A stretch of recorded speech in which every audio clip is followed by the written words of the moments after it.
Приветствую всех в игре Kingdom Come Deliverance 2. Сегодня запланированная прямая трансляция. В предыдущей серии я начал выполнять задание «Пятая заповедь», но, собственно, сегодня ее и продолжим. Я думаю, что сегодня я ее закончу делать, эту пятую заповедь. Но для тех, кто не смотрел предыдущую серию, напомню, что взял это задание в Кутна-горе. Дала мне это поручение Катерина. В городе орудует маньяк, убивающий девушек. Катерина думает, что это связано как-то с ней. И в конце прошлой трансляции я начал выполнять это задание, побеседовал со многими людьми. Ну и сейчас остановился на том моменте, что мне нужно постараться выяснить, что случилось со служанкой из корчмы с Таней, и узнать больше о судьбе воровки Здены. Отправимся в корчму Дыра. И здесь же, кстати, закончу выполнять задание «Пир для нищих». Так, сейчас минутку проверю, идет ли стрим.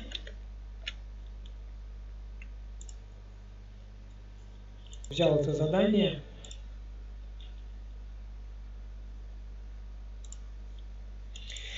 Да, трансляция идет.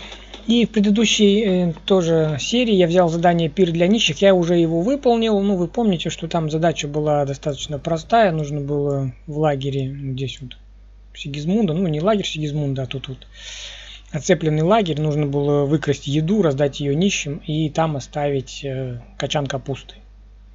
Ну, собственно, я это и сделал. Проник тут слева, с западной стороны можно было через стену перепрыгнуть. Там, конечно, стража ходил. Я днем это делал спокойненько. В шатре забрал всю колбасу, положил капусту, потом в городе нищим роздал эту колбасу. В общем, сейчас отправляемся в корчму Дыра и будем выполнять задание «Пятая заповедь». Ну и «Пир для нищих», вернуться к чайнику тоже закончим.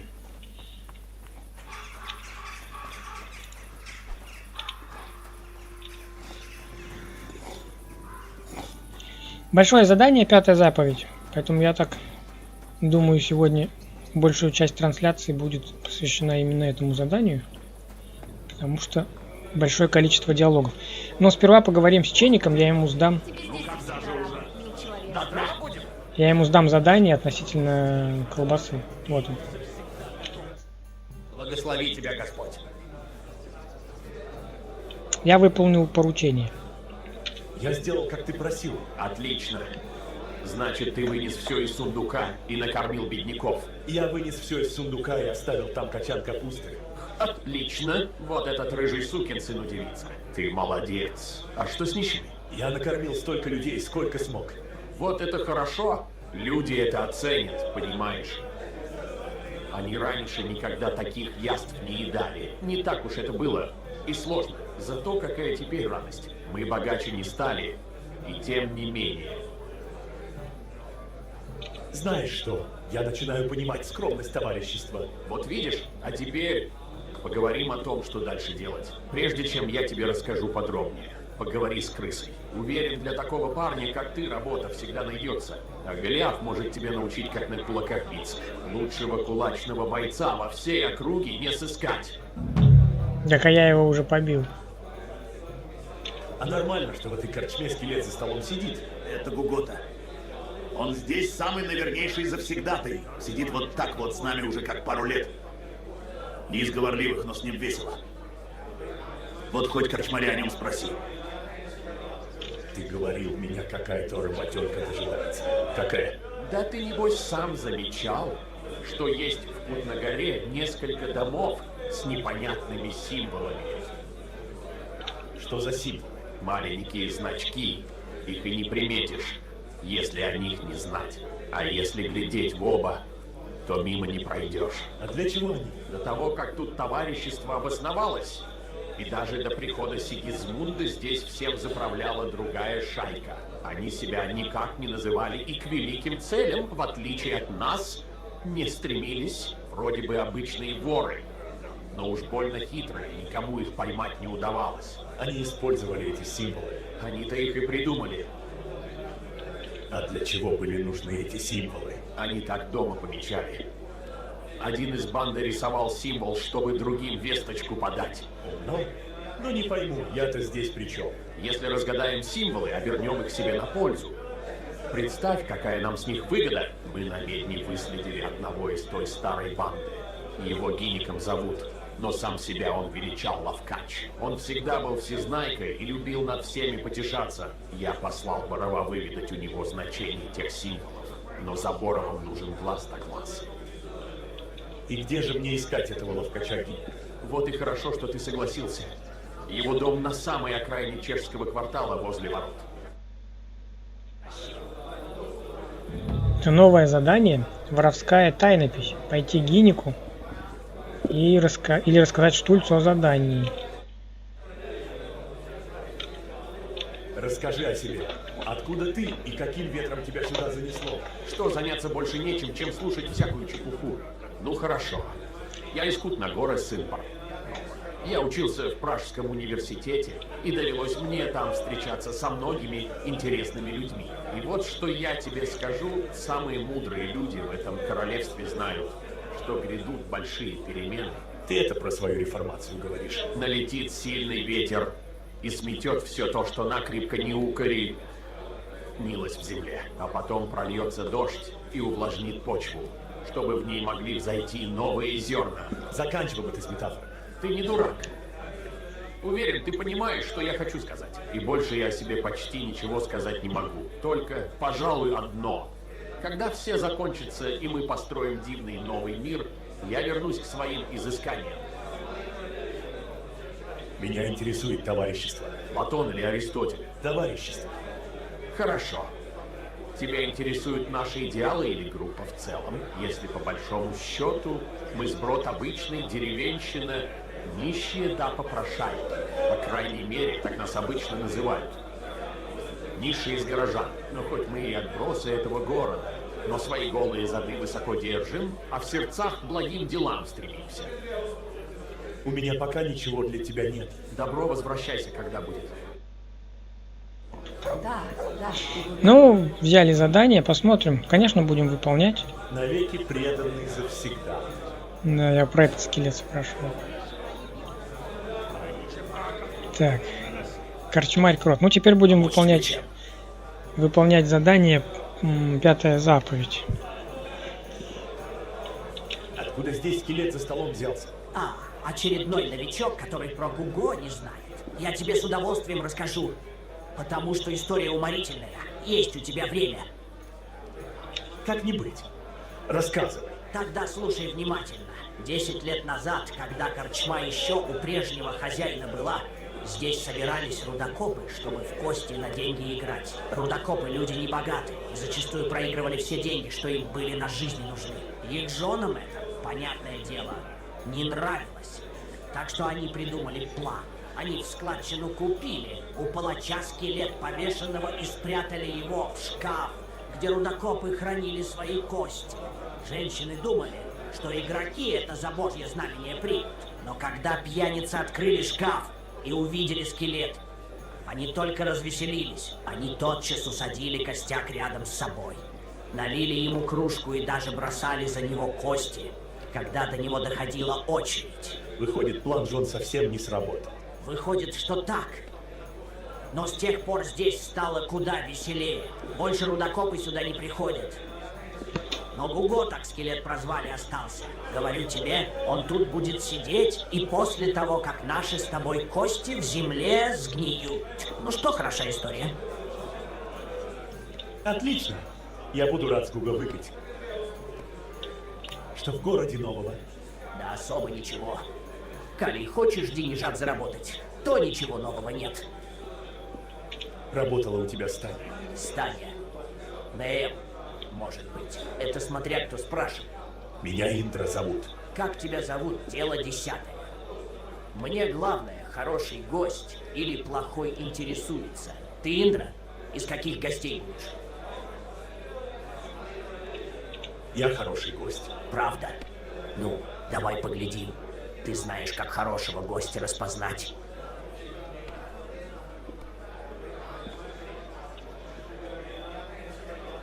У хорошего гостя деньги имеются. Да, ведь, как мудрец сказал, без денег вина не нальют. С теми, у кого кошель тяжелый, я люблю разговаривать. Так что же, добрый человек. Денег хочет. Ну давай. Что, если я тебе заплачу, а ты мне на вопросы мои ответишь? Ну, спрашивай. Я хочу узнать, работала ли здесь Таня. Работала. Больше уж не работает. А тебе что с того? Я слышал, что она пропала без следа. Вот и пытаюсь выяснить, может, кто к этому причастен. Это может быть. Комнату, где она спала, полностью разнесли. Дверь распахнута, вещи пропали. И Тани нет. Я только кровавые следы нашел. Расскажи мне что-нибудь еще. Сперва выпей еще пиво. Или будешь платить. Что? Если хочешь вопросы задавать, надо пиво выпивать. Или ты еще не понял? Ну ты вымогатель. Предпочитаю называться предприимчивым делцом. Ну так что? Давайте воспользуемся. 50 монет просит. Давайте воспользуемся красноречием. Я больше тебе платить не хочу. Я думаю, ты мог бы просто отвечать на вопросы, а не постоянно пытаться будить деньги. А то выглядит это все так, будто у тебя есть причина что-то скрывать. Глупости. Что ты говоришь такое? Перестань. Спрашивай, что хочешь. Никто не видел, что случилось, когда Таня пропала? Нет. Ночь же была. Никто ничего не видел и не слышал. В такой час в корчме бывает пусто. Да и по улицам люди уж не ходят. Какова была Таня? Что ты мне про нее скажешь? Девка храбрая. Ну, без этого тут никак. Тут если кто к тебе яйца подкатывает, его сразу осадить надо. Она с одним музыкантом шашни крутила. Не знаю, близко ли они сошлись, но был у нее и другой поклонник. Кто-то из города? Нет, Углежок. Я слышал, будто бы он откуда-то из долины Вархлицы был. Кажется, его Березой звали. Постараться выяснить, что случилось со служанкой из корчмы с Таней. Что про того музыканта знаешь? А что мне про него знать? Он музыку играет и за юбками волочится. Вот и вся история. Говорил, что зовут его Вилем. Я знаю, что по вечерам он в горняцкой корчме играет. Но иногда и у нас появляется. Как ты думаешь, мог он быть тем, кто? Знаешь, если подумать, он как раз из города уезжал и только недавно вернулся.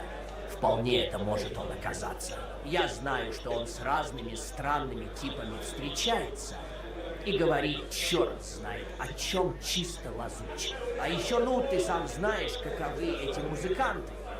Девки к ним так и липнут.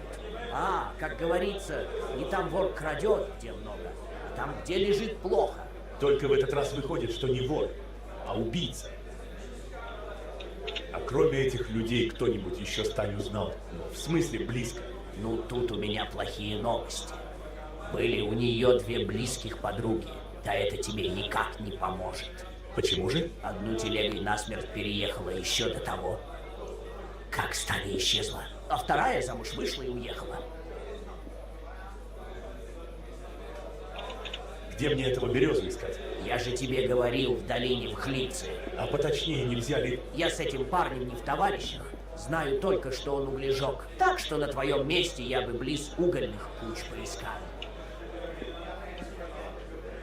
Как комната с Таней выглядела? Дверь была настежь распахнута. Почти все ее пожитки пропали. Но кое-что осталось. И повсюду кровь. Кровь? Много ее было? Да не сказать, чтобы очень много. Все больше отпечатки рук и ног кровавые. Но вот они почти везде были. Если кто-то ее прикончил, то это точно не в той комнате было. Это все, что я хотел узнать. Ну, зацепочка есть, береза какой-то. Прошу прощения. Прошу прощения. Так, а что еще? А еще поговорить вот с этим вот. Это ты Стенат? Вы со Зденой работали? А ты еще что за хрен? Да обычный человек. Расспросить тебя хочу. Иди-ка ты к черту и ко мне со своими расспросами не лезь. От меня ты разве что по зубам получишь. Ну, это еще одна девушка, которая погибла. А Халани? Несговорчивый. Который убили. Давай договоримся. Ты мне все расскажешь, что знаешь о Здене, а я награжу тебя за потраченное время. А, так ты тот пан, которого эта шлюха обнесла. Ты не переживай, она просто сука лживая. Если я тебя правильно понял, мы можем договориться. За сходную цену я тебе все расскажу, что сам знаю. Ну, 30 монет. Такая цена тебе сходная. Немного. Еще как курва. Спрашивай, я тебе все расскажу. Где мне Здену сыскать? Это я и сам бы узнать хотел. Я ее в последний раз видел. А вот аккурат в тот день, когда она тебя облапошила. Ну, я бы ее найти хотел. Да уж надо думать. Она собиралась на Рапштейновскую мельницу. Это отсюда путь не близкий. Дела у нее там были с одним типом по имени Ждов. И вот с тех пор ее никто и не видел. Что ты можешь мне о Здене рассказать? А что ты узнать хочешь? Я ее пытался от неприятностей уберечь, но некоторым уж никак нельзя помочь. Так ты о ней заботился. Ну, только перед другими. Так-то она делала, что хотела. Всегда все решала и поступала по-своему. Тебе она, выходит, не очень-то нравилась. Верно, не очень и так. Но деньгу зашибать она умела. Может, у нее друзья были, которые побольше знают, или любовник. Кто-нибудь сюда приходил, чтобы с ней встретиться? Да кто к этой суке ходить будет? Она сама повсюду бегала и с кем только не встречалась. Хотя однажды... Кто-то к ней приходил. Ну да. Заявился сюда один хрен в рясе, совсем старый и дряхлый. Сказал, что для нее работа есть, что она должна оставить свою грешную жизнь и прочее такое дерьмо. Но ушел ни с чем. Она его ко всем чертям послала. Ты знаешь, что это за священник был? Да хрен упомнишь. То ли Прокоп, то ли Православ, то ли еще как-то. Но сейчас я вспомнил, что видел ее пару раз с другим ублюдком, этим музыкантом засранным, Вилемом.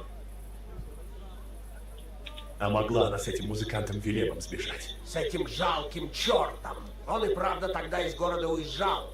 Но это вроде потому, что у него тут с кем-то распри вышло. Сюда он больше не приходит. В горняцкой корчме на своей лютне тренькает. Говнюк мелкий. Что ты знаешь о том священнике? Да не очень много. Похоже, они со Зденой уже знакомы были, и он ей работу предлагал. Служанкой или на вроде того. Но она же не дура. Сразу ему сказала, чтобы к чертям отправлялся. И он ушел? Ушел. Да по нему видно, что он не из тех, кто бабу может кулаком уму-разуму поучить. Просто сказал ей, что если передумает, пусть к нему приходит. Или что-то в этом роде. А она могла и правда передумать и к нему уйти. И поэтому ее никто не видел? Нет, нет. Она в путь отправилась, в этом я уверен. Я узнал, что хотел.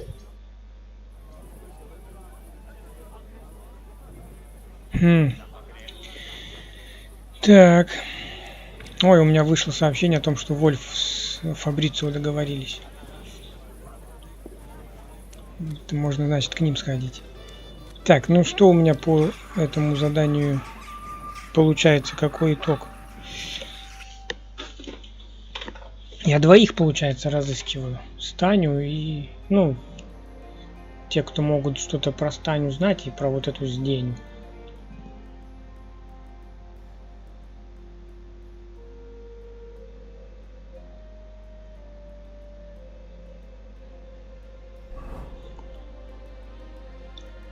Так, ну, воровская тайнопись, я не знаю, где у нас Штульц.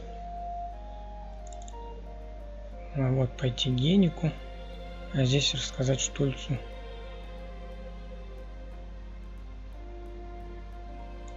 Не знаю, надо Штульцу рассказывать. Так, расспросить музыканта Вильяма. Он у нас здесь в городе. Так, здесь это в загород идти. И это тоже за город идти.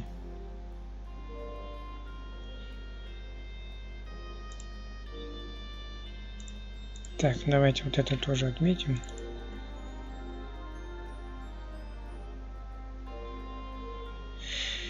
договориться с Вольфом и Фабрицио насчет изготовления недостающих деталей, убедиться, что у нас есть все необходимое для починки кутногорских часов. Ну, тут это все рядом, тоже мы это все сделаем.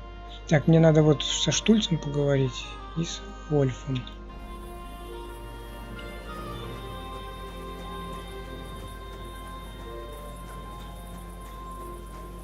А кто такой Штульц? Эй, Ингер, О, иди-ка сюда! что такое? Сам меня позвал. Расскажи еще о себе. Да что рассказывать? Я в дерьме родился, в дерьме и помру. А в товариществе даже такие, как я, могут иногда поспать в нормальной кровати и поесть досыта. Неужели у тебя никакой мечты нет или цели в жизни? Слушай, приятель, мечтой голодная бриха не набьешь, а цель у меня одна до завтрашнего дня дожить. И уж поверь, ради этого я на все готов. Что расскажешь о товариществе? Я тебе не буду брать в лицо, как все остальные. Я тебе прямо скажу.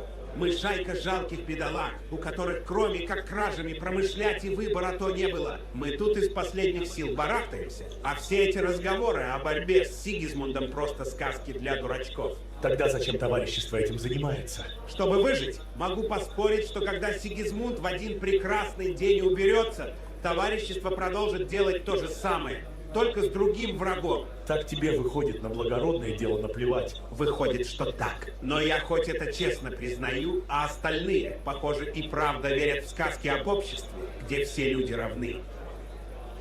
Ченик ждет от меня услугу. Что ему опять не имется? Этому чурбану давно пора себе ладную бабу завести, а не выдумывать всякую хреномудрию. Дай угадаю. Что-то воистину важное подмога в нашем благородном деле. Я должен приглядывать за Боровым, который отправился выяснять значение старых воровских символов тут на горе. И что ты об этом думаешь? Будешь ему помогать? Что ты об этом думаешь? Думаю, это отличная возможность для нас обоих.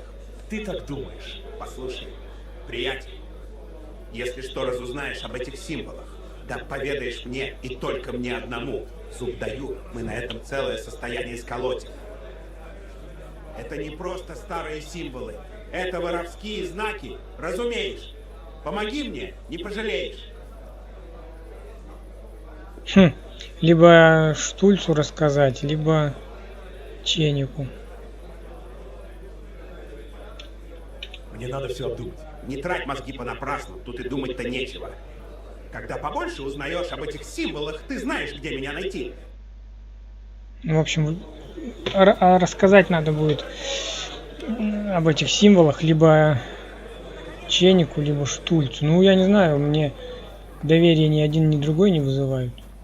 Ну, этот вообще откровенный ворюга. Ченик-то хоть как-то что-то... Вроде как благородные цели у него. Ну, я не знаю. Подумаю. Так, давайте-ка... Вот эти двое.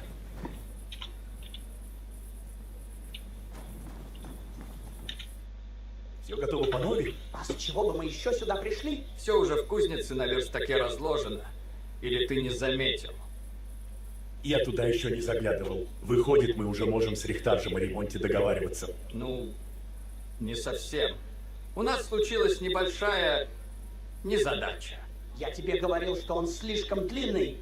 Я просто хотел его немного укоротить. Вот и все. Вольф умудрился стержень спускового механизма сломать.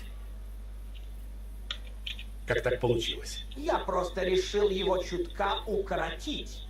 Хотел небольшой кусочек с конца клещами откусить. А он возьми, вы и переломись. Без исправного стержня наш механизм работать не будет. Морда. То есть мы в говне.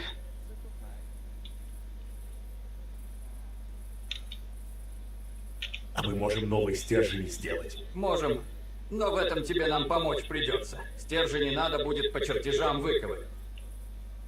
Тебе, опытному кузнецу, это расплюнуть.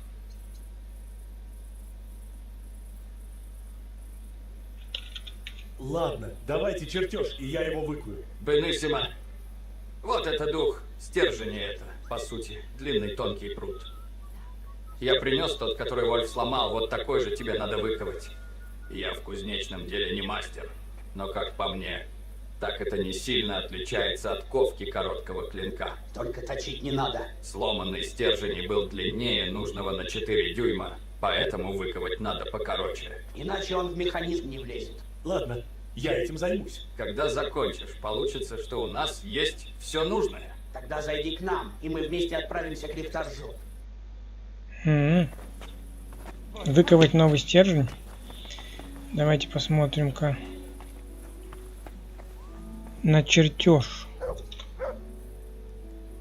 Все ли для него есть. Ну, скорее всего, железо надо. Или сталь. Так.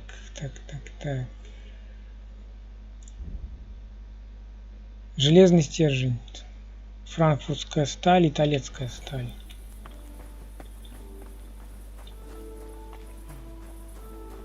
У меня это должно быть. У тебя добрый. Сейчас сделаем.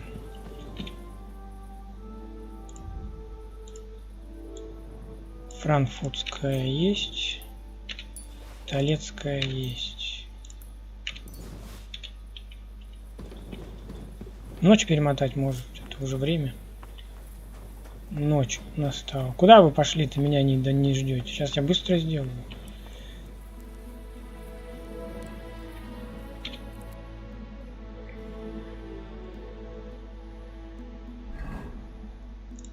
Так, железный стержень.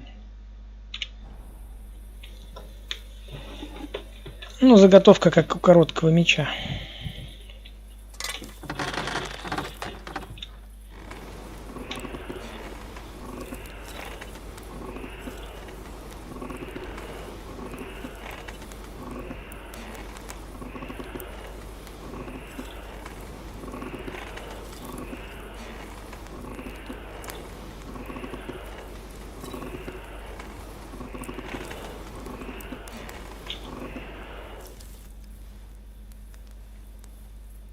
Сейчас сделаем по-быстрому.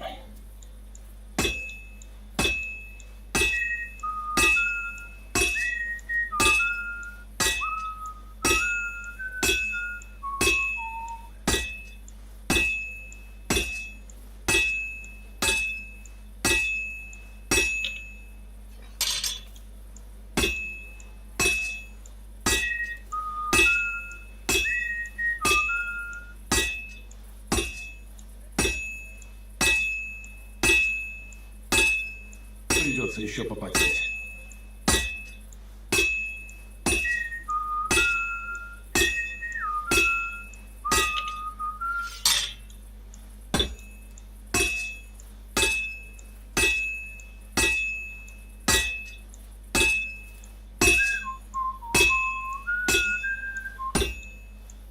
Блин, кончик остыл уже.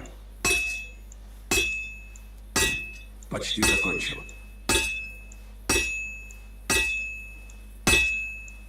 Ну вот и все. Один в один, как короткий меч.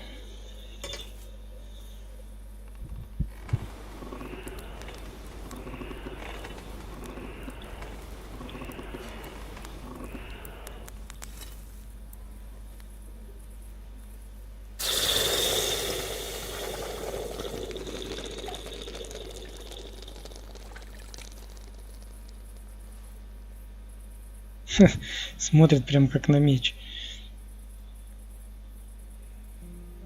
Сделали. Направить Фабрицио и Вольфа в кузницу. Они уже ушли, наверное. Сейчас посмотрим, далеко ушли. Наверное, надо ночь перемотать. Че, правда, ночью бегать тут по городу.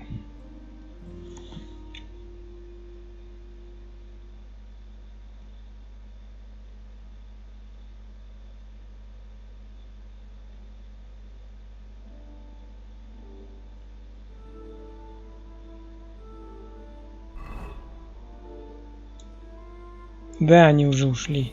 Ну ладно, давайте, правда, ночь перемотаем.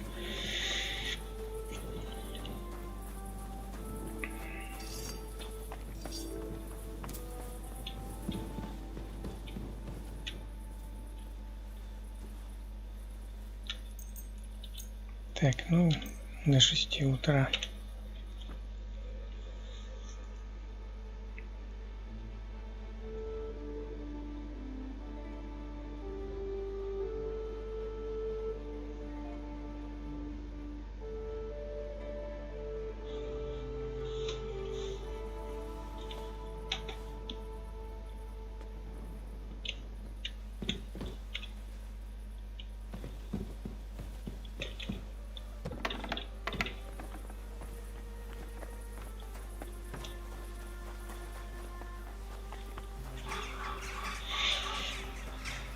Так, ну давайте я сейчас все-таки вот это вот закончу с часами. Я думаю, не знаю, останется у меня время на 5-ю заповедь. Тут, по идее, это все. Часы ремонтируем, и задание будет выполнено. По-моему, тут уже больше ничего делать не надо.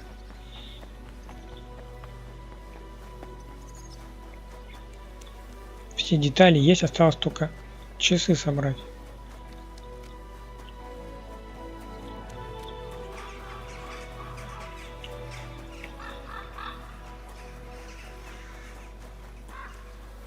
Так, стоп.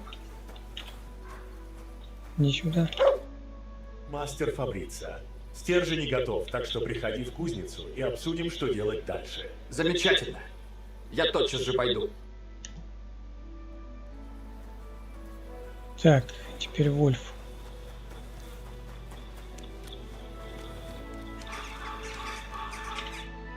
Вольф, стержень готов. Заходи в кузницу, решим, что делать дальше. Понял, уже иду.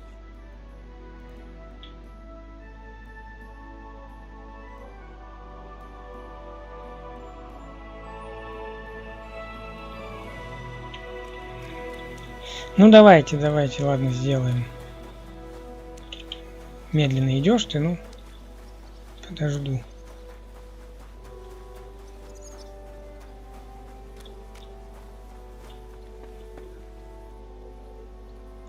Барбосик, сюда. Смотри, что я для тебя припас. Колбасу тебе дам.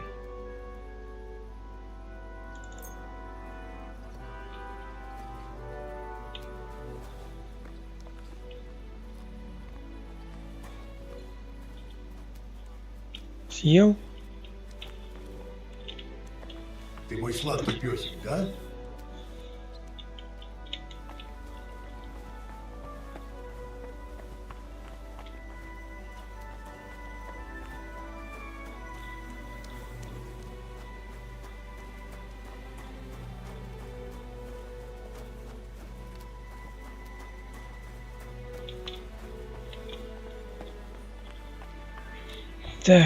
Так. Ну ладно, ждем в кузнице их.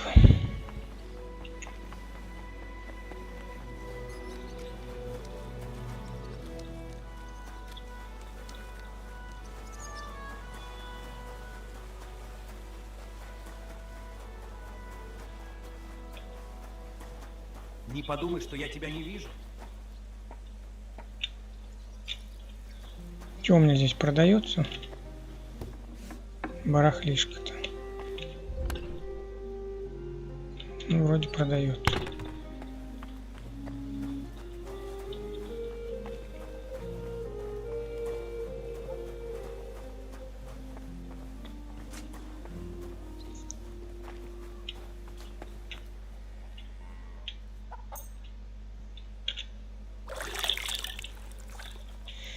Так, ладно, ждем.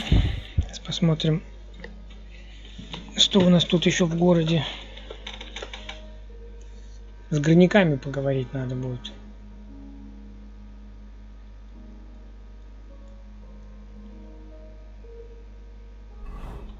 Так, эти двое идут. Расспросить музыканта Вильяма. Угу.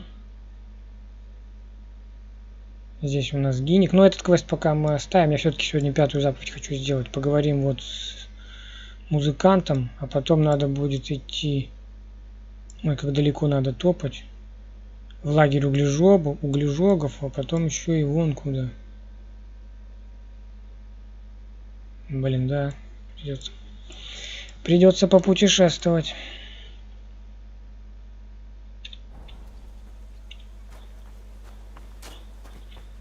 Так, Фабрицио здесь. Вульф идет. Где он? Вон он. Топает.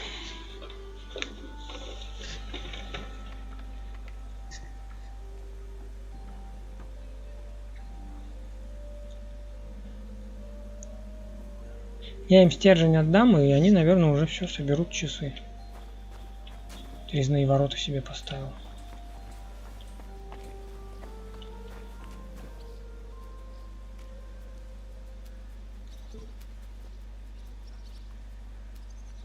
Показать восстановленный стержень.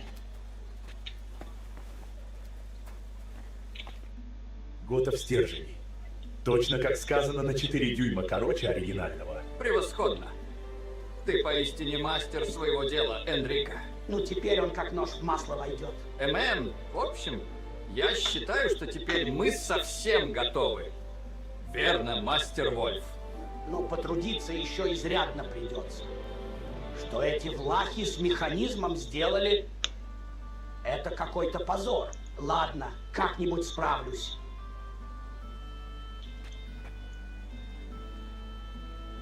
Все у тебя получится, Вольф. Это верно, как всегда. Что дальше будем делать? Часы чинить, что еще? Надо Рихтаржу сказать. Лучше ты сперва один сходи и обо всем договорись. Что мы будем к нему всей толпой вламываться? А мы с Вольфом пока кое-что обсудим, чтобы не случилось чего неожиданного. Да не боись, Фабрицио. Слишком уж ты человек горячий, смотри, как бы Рихтаржа не напугать. Не напугаю. Я смирный буду, аки агнец Божий. Тайвон. Уж надеюсь. Бог в помощь, приятель. Тебе всего доброго. Сходить куда? К Рихтаржу, где он?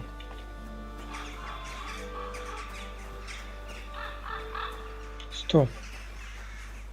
Почему у меня значок здесь?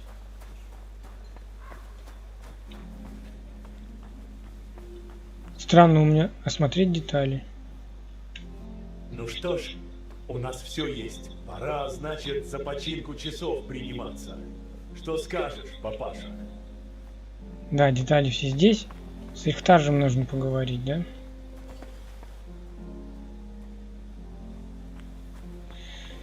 Ну, пойдемте. Блин. Как бы так сейчас не получилось, что этот квест затянется, и 5-ю заповедь, блин, не сделаем. Ну, мне думается, тут просто сейчас все быстро, уже концовка. Детали готовы, осталось часы отремонтировать и все. Как бы тут ничего не затянулось.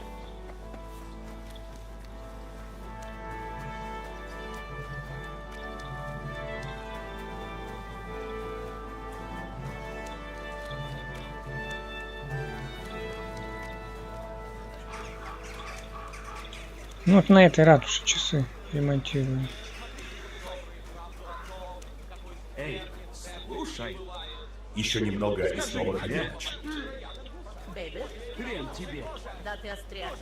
Прямо диво, что еще холодно. Вот это вот он? Да. Ну молодец, прям перед носом закрыл. Офигеть! Зашел и дверь запер за собой. Добрый хозяин. А как мне зайти? Блин, что за фигня? Как попасть? К Рихтаржу? Прилаты пустословием себя тешат. Офигеть, а почему? Животы их от отвала набиты, а головы пустые. Что за фигня? Время, что ли? 8 утра время. Блин, я чуть-чуть не успел. А как с ним разговаривать? Открыть замок сложно. Ну, он там, внутри. Ерунда какая-то. Почему днем заперто? Подходите, смотрите. Отборный товар? Ну, не взламывать же мне его. Ерунда какая-то.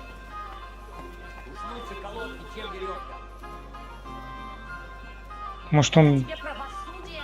А, вот. В 8 утра ровно он открывается.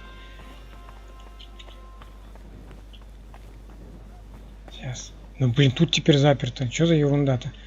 Как мне с ним поговорить-то? Ну, взламывать буду, а что делать?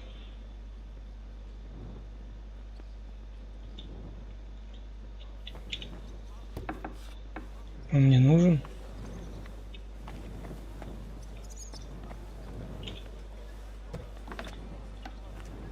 Где он вообще?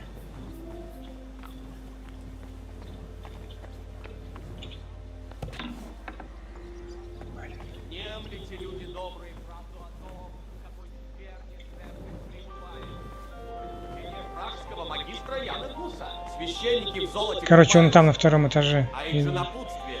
Индулгенция.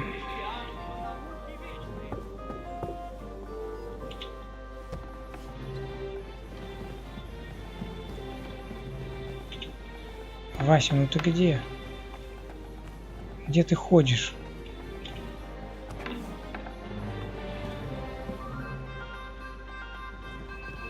Вот он.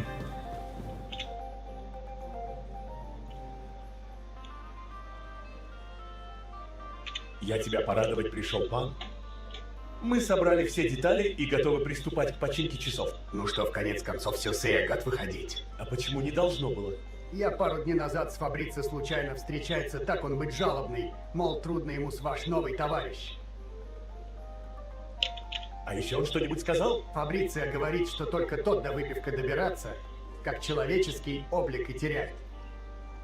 Пришлось от него весь бутылка прятать. Господи, я этому Вольфу шею сверну. Впрочем, ты говоришь, что с делом они справляются. Значит, как-то работать вместе суметь. Будем надеяться. Вновь. Ваш славно трудится, мастер Хайнрих. Куда лучше, чем весь самозваный умелец за последние 30 лет. А теперь, если позволяет, я сам помогать хочу, пусть как символ от имени город. Мы с Фабрицио и этот твой механик вместе детали из кузницы в ратушу перетаскает. Ты же возражать не станешь. Давай тогда приступать. Пока ты у нас тут посидеть. Я велеть снеть носить, пока сам приготовление делает.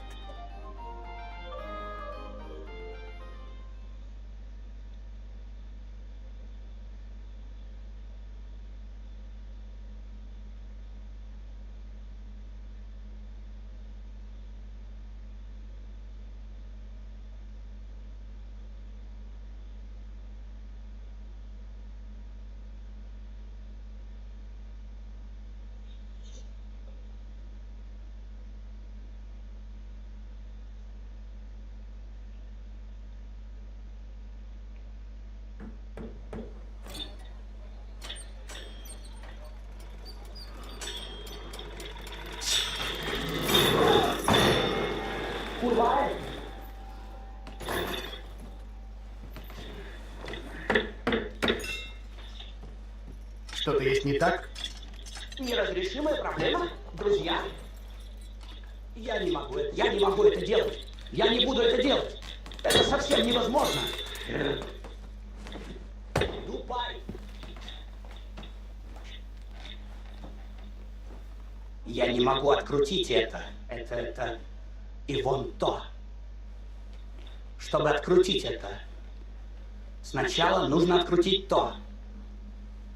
Но тогда невозможно добраться до вон того. Какого? Охладись, Вольф. Остынь. Почти получилось. Курва. Одна головоломка за другой.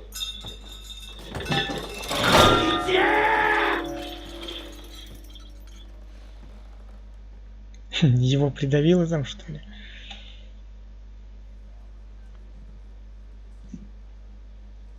Тебе помощь нужна.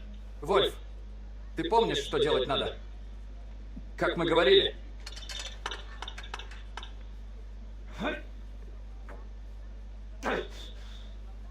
Давай, крутись. Курва.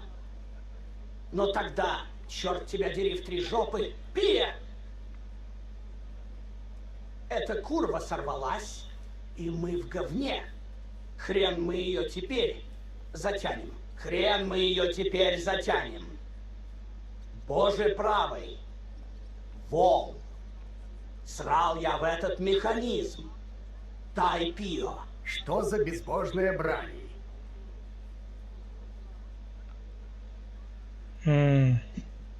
Подумай про купальни.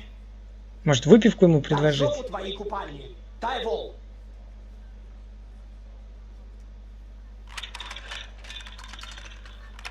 Туда теперь хрен пролезешь, видишь? Тут одна херня другой мешает. Все мешается Тайпио. Все курва, всему мешается. Придется всю эту херовину разбирать, мужики. Джей Маджиду, курва, бо, пи, зет кырван, дрянь сраная, дупай. Не, туда хер пролезешь. Туда хер пролезешь из-за той курвы, что мне затянуть надо, дупай. Материться. Христам револ, да в жопу все, дупай. Все хорош. Я в это говно больше не полезу. Ну его нахер. Я вылезаю, мужики, дупай. Курва. Дупай. Так не пойдет, курва. Хватит. Сколько можно его ругани выслушать? Вольф, ты справишься? А это что? А. Так это здесь, дупай. Вольф,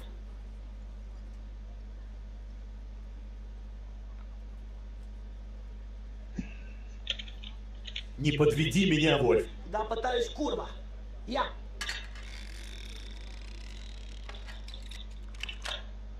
Что?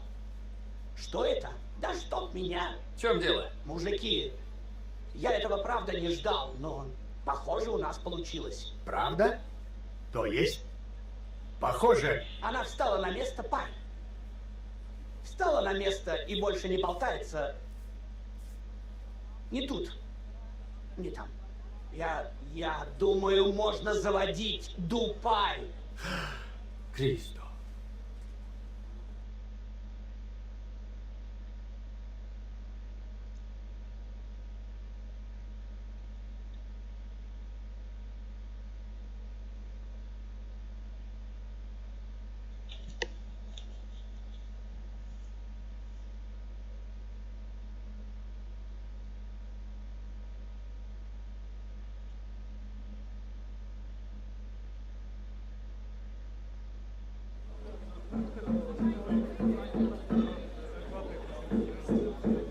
Что там за шум? Да, знать, опять в часах копаются. Кончится все как обычно.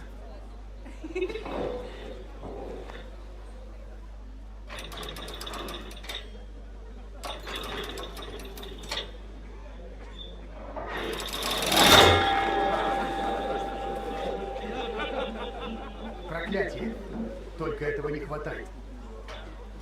Кто-то очень не старается, чтоб Рихтержева булава и на другой год досталась ему. Любопытно.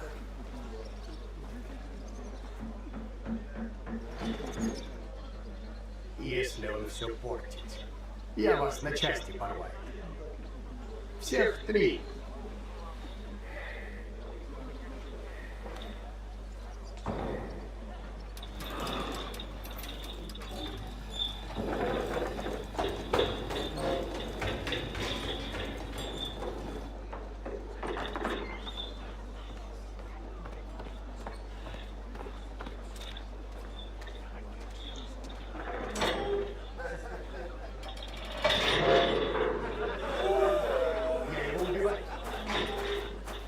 Пустите меня!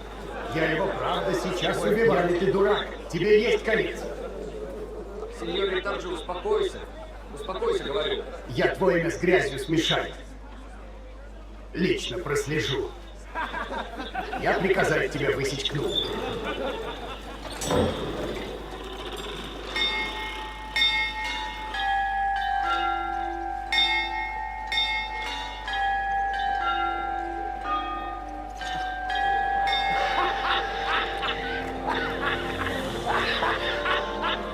А говорили, не выйдет. Курва.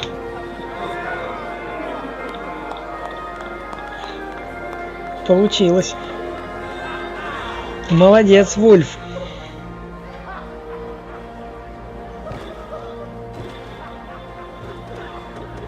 Слушай наши добрые люди Гутенберг.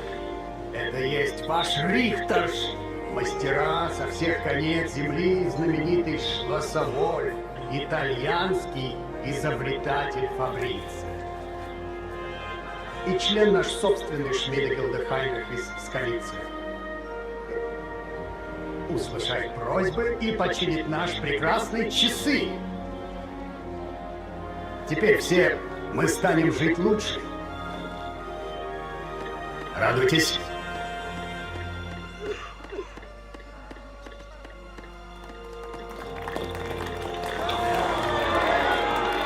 Вон там Магдалена пришла, Муха пришел. Мы уж думали, ничего у тебя не выйдет. Чат потом прочитаю, сейчас не до чата мне. Мадонна, я наконец спасен. Всю жизнь я ждал этого момента.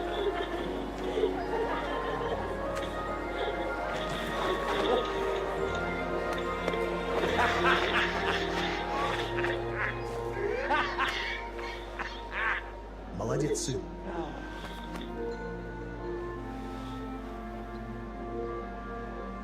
Отличная работа.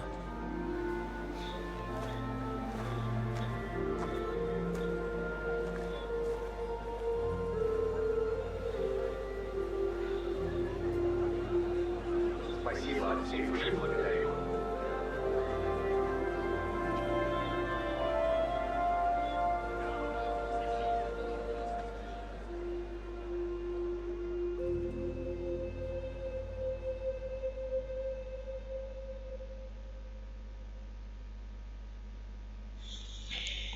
Эпичный момент.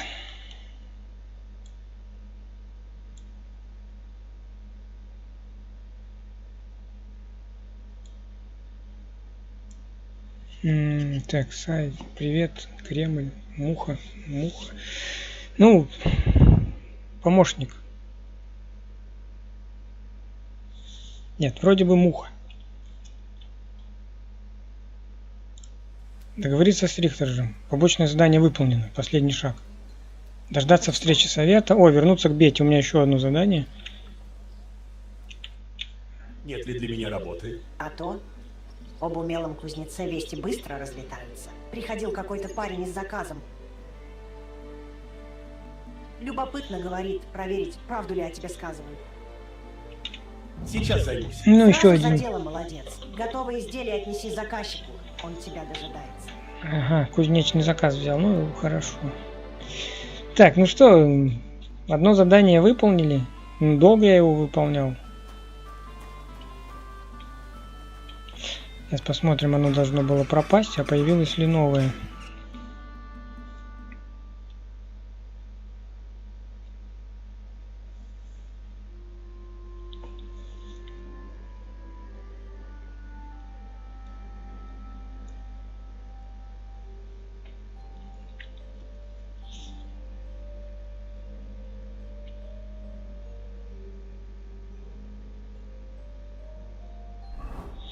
Нет, насколько я помню, здесь, когда я выполнял задание с Мухой связанное, то ударение ставился на первый слог. Именно Муха.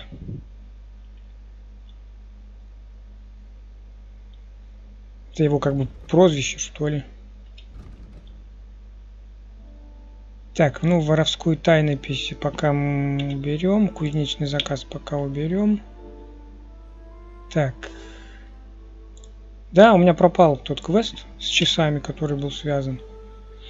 И вернуться к Бете. Пока я тут, давайте быстренько схожу. Тоже это закончу задание.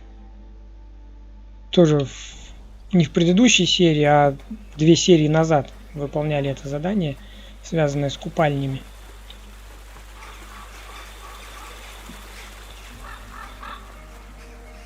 Я там гадил в купальне Адама.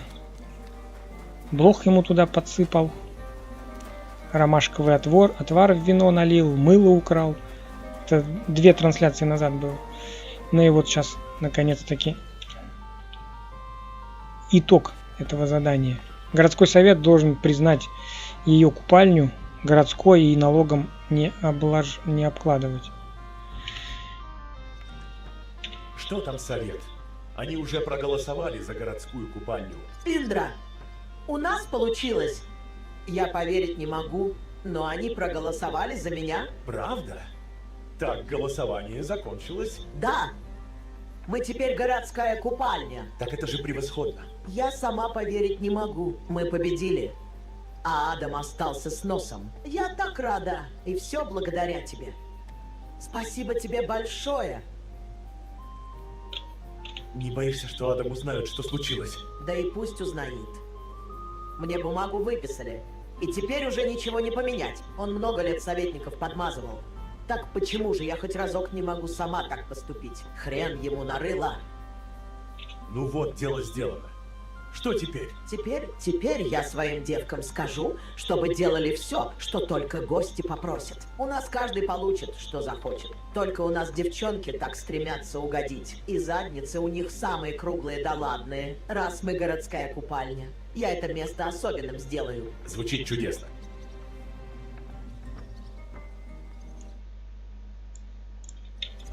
Ну что, результаты есть?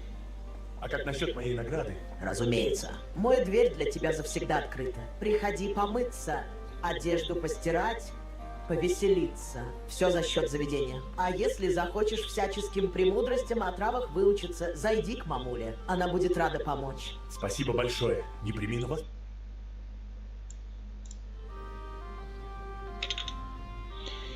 Первый раз прохожу, да. Я пойду. Спасибо тебе большое, Индра. Второй раз ты мое заведение спасаешь. Заходи, когда в нашей части города будешь. Здесь тебе всегда будут рады. Уже почти год прохожу. И тебе привет, советник нас, чем обязаны честью. Да был я неподалеку, и вот подумал, что неплохо бы в новую городскую купальню заглянуть. Понимаю, да. Большое спасибо, что удостоили доверием. Ты знаешь, это голосование просто чудом так обернулось. Никто не ожидал, что ты выиграешь, а ты выиграла. Надеюсь, ты нас не подведешь, Бета. Ведь эту привилегию и отозвать можно. Никогда об этом не забывай. Я уверена, что останешься доволен, советник нас. Тебе и другим советникам здесь завсегда рады. Да. Мы с тобой обязательно скоро увидимся. А пока прощай. Прощай. Это что вообще было? Это советник за деньгами приходил. Он взятку хочет. Адам наверняка его не только ублажал, но еще и платил. Тут советник на то же самое рассчитывает. Но лучше что-то иметь, чем вовсе ничего, верно? Спасибо за помощь, Индра. Рад, что все получилось. Береги себя. Ну, с нее еще и деньги берут. Дурная репутация выполнена. Помочь заведению Бета стать городской купальней. Ну, собственно, так и стало. Ну-ка, вот этот вот. Нет, это горожанин. Подожди-ка. Тут она сказала, кто-то меня может чему-то научить. Во. Я хочу у тебя кое-чему научиться. Что тебя интересует? Алхимия. Ну, давай, 75 монет. Алхимия для меня все так же темный лес. Ладно, но дело это не быстрое. Нифига, уже время 4 вечера.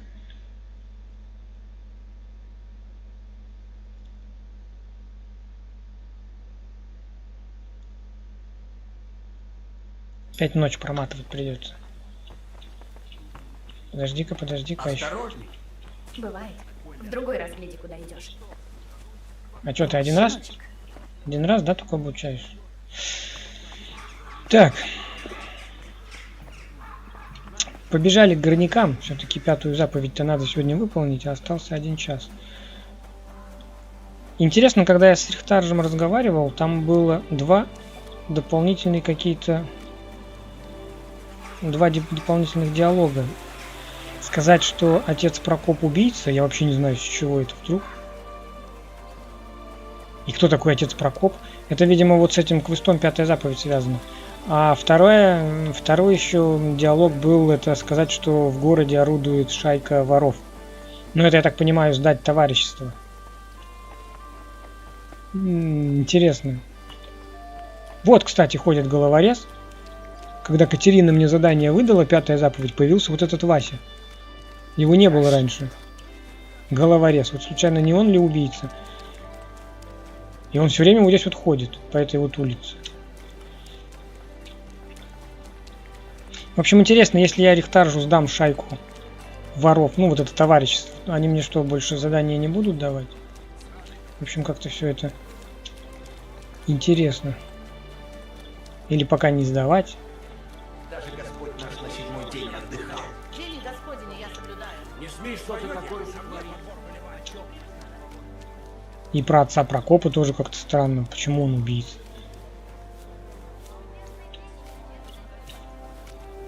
Так, куда мне идти-то? Где тут горняки?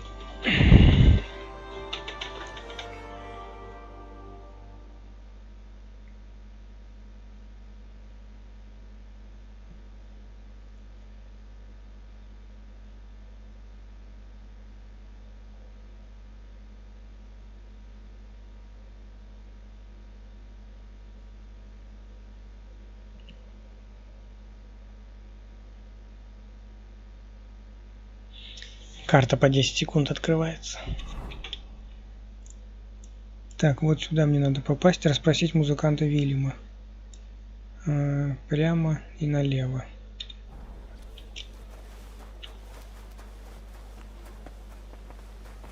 Ты что-то такое сотворил, о чем мне знать положено. Чего тебе надо?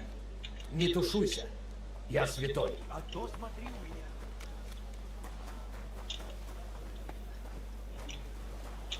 Вот этот райончик не люблю. Здесь фиг дорогу найдешь, не туда свернул.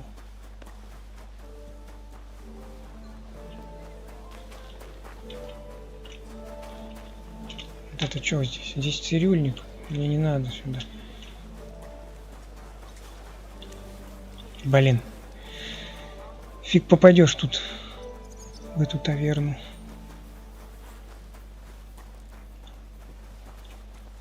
Вот это, наверное, сюда. Прошу прощения. Так, горожанин. Привет. Сюда же мне, да? Барт Её Вильям. всяческое почтение. Да, вот с этим надо поговорить. Ты Вильям, да? Мне потолковать с тобой надо. В чем дело? Мы знакомы. Я тебе денег должен. Меня зовут Индрей. Нет, мы не знакомы, и денег ты мне не должен. Но кое-что общее у нас есть. У нас много общих друзей. Что? Чего тебе от меня надо? Я с тобой разговаривать не обязан. Так, воспользоваться чем можно? Красноречие, да? Или что это такое? Значок не помню. А вот это вот... А это вот угроза. Угроза легко. Не обязан, это правда. Но лучше бы поговорил. Это в твоих же интересах. А чем это ты? Если ты мне правдиво на вопросы прямо сейчас не ответишь, то будешь на улицах милостыню просить. Потому что я тебе пальцы под одному сломаю, и на лютне ты больше никогда играть не сможешь, жалкий музыкантишка. Что нет? Прекращай. Я же ничего не сделал. Заканчивай ныть и говори, а не то я с тобой сам что-нибудь сделаю. А ты? Ну хорошо. Спрашивай. Ты знал Аленку? Я много Аленок знаю. Ты про какую именно? Про ту, что мертвую у городской стены нашли. А, ее. Нет, лично не знал, но слышал об этом. Я знаю, что она ходила на танцы. И что? Я же не единственный музыкант в городе. Я, правда, ее не знал. Сказывали, у нее был молодой богатый ухажер. Тебе это о чем-то говорит? Это я-то. И я, по-твоему, богатый. Да я за еду играю. Но ты мог притвориться богатым. А еще мог сказать, что я Пресвятая Дева Мария. Только мне бы тоже не поверили. А с Яркой ты когда-нибудь встречался? Это давно было, но я слышал, что она часто к тебе бегала. И отцу Прокопу это не по душе было. А, это Ярко. Да, сколько-то времени ей моя компания нравилась. Но потом она приходить перестала. Потому что ее кто-то убил. Я знаю, что это беда страшная, но я тут ни при чем. Она задолго до этого со мной перестала разговаривать, честное слово. А, я мог сдать отца Прокопа, ну сказать, что якобы это он убийца. Ну как бы неправда, но я мог так сказать Рихтаржу. Он же ее воспитывал. Она беременна была. А ты знал, что она ребенка носит? Что? Ярко? Вот уже 100. У кого на беременную женщину рука поднялась? Это я и пытаюсь выяснить. Может, у того, кто отцом становиться не желает. Это случайно не твоя работа была. Моя, я ни разу к ней под юбку не залез. Мы просто флиртовали немного. А потом она перестала приходить. А больше ты мне об этом ничего не скажешь. Да, я ничего и не знаю. Это же давно было, ты сам сказал. Еще я слышал, ты знал Станю. Ты про которую? Подавальщицу из дыры. Говорят, у тебя с ней было что-то. Ну, она на меня пару раз кидала взгляды, когда я еще там играл. Милая девчушка, но мы с ней мало знакомы были. Корчмарь Крот мне совсем не так говорил. Он рассказал, что ты к ней подкатывал. Ну хорошо, мы с ней бывало куролесили, но она всякий раз первая начинала. А ты это не потому говоришь, что она тебя бросила? Да брось ты. Я могу любую девчонку заполучить. Если бы я захотел. Корчмарь, должно быть, перепутал что-то. Он ведь старый пьяница. Я на твоем месте не принимал бы его всерьез. А что насчет Сдены? Ты ведь знал ее, верно? Конечно, я знаю Сдену. Неудержимая, как ветер, и всегда полная жизни. А какие проворные палцы! На мгновение отвернешься, и плакали твои денежки. Она у тебя что-то украла? У бродячего музыканта и крось-то нечего.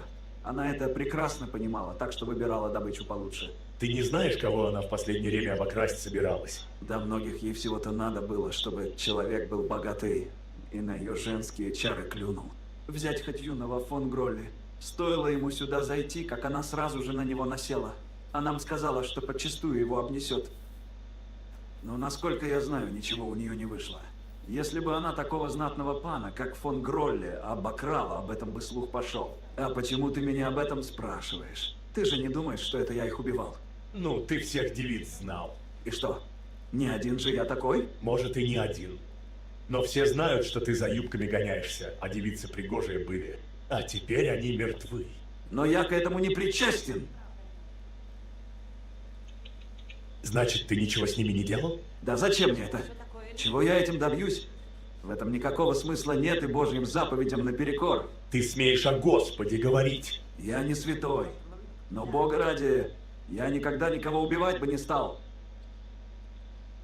Ну, вообще-то верю. Зачем ему их убивать? Хорошо, я тебе верю. Но если хоть одна улика на тебя укажет, второго шанса я тебе не дам. Больше ты обо мне не услышишь. Богом клянусь. Я подозреваю, что в конце этого задания мне Рихтеру придется кого-то сдать. Ну, то есть указать на убийцу. Я так подозреваю, что квест не закончится сам автоматически. Ну, что, мол, кто-то убийца и все. А, наверное, выбор будет. Мне придется самому решать, кто убийца, а кто нет. Ну, вот этому поверил. Ну, я не думаю, что он их убил. Какой-то он такой слабоват он для убийцы. Хлюпик какой-то. Так, что дальше? Ну да, мне придется, скорее всего, выбирать. Ну, пока я не знаю, отец Прокоп вряд ли, этот тоже на роль убийцы не тянет.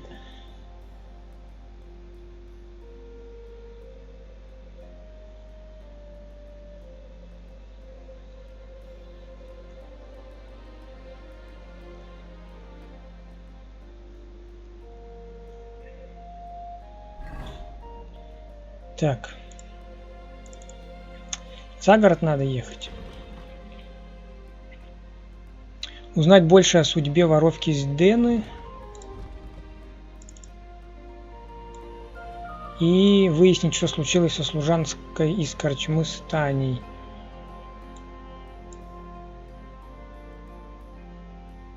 Так, здесь у нас запись на фехтовальный турнир, не надо мне. Ну давайте сходим, я не знаю, время вообще-то уже позднее, успею я, не успею. А где мне тут переночевать-то, я смогу где-нибудь? По-моему, нигде кровати-то нет. Здесь что, старая льгота? Там и корчмы-то нету, где я там переночую? А здесь? Здесь, наверное, тоже корчмы нет.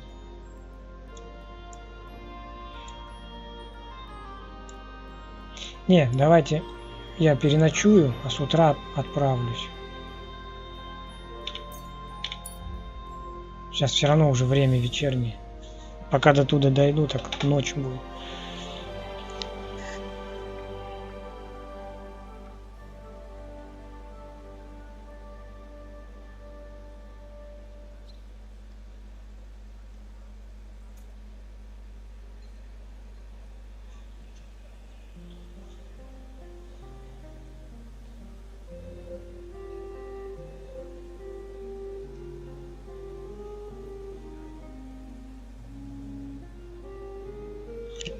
Славный песик. Так, переночуем. Ну, мне где-нибудь часа в 3 можно выходить. Там на дорогу идет прилично.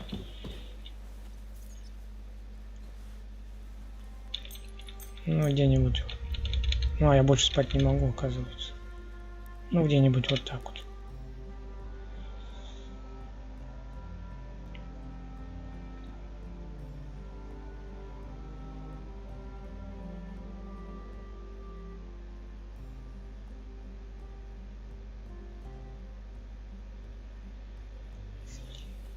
Ну вот ночью выйду.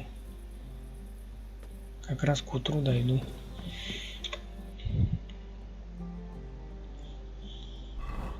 Так, оденем боевые доспехи.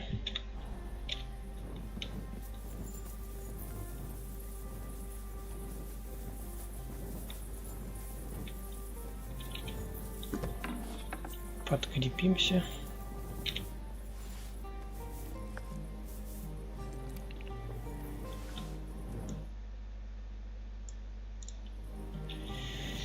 Ну вот, теперь можно в путь.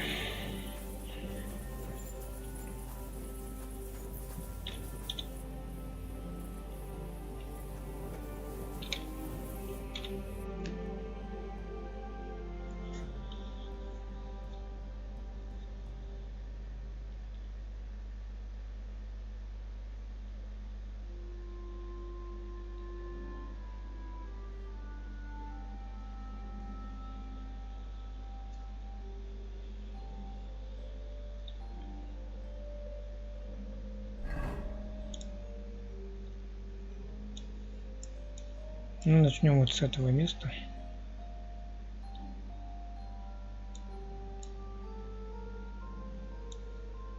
Или нет? Начнем вот с этого места, потому что идти далеко.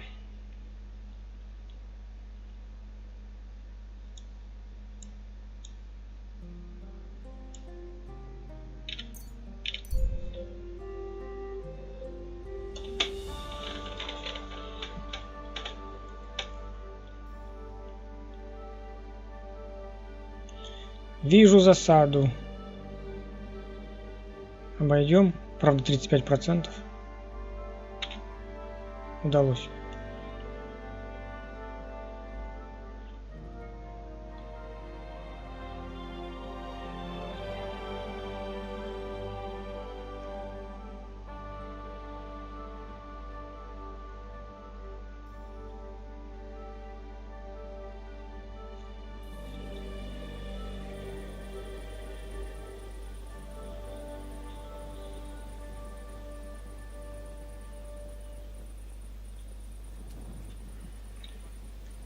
Где это я оказался? Я вообще в этих краях бывал?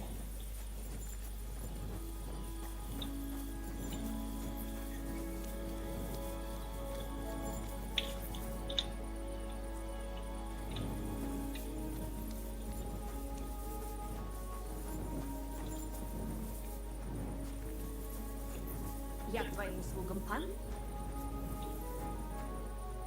Я не помню, бывал я тут или нет.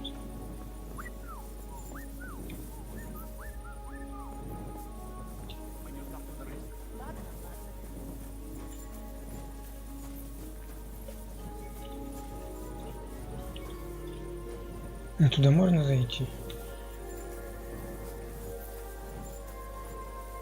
Тебе что-то нужно? Нет, Ты лучше иди отсюда, а то люди...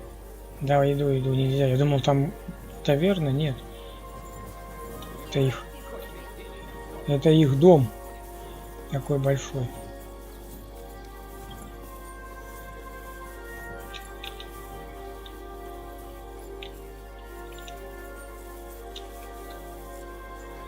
Шальной Виктор.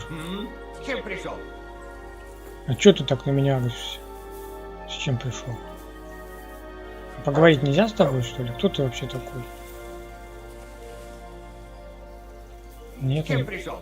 нету диалога с ним. И он меня прогоняет.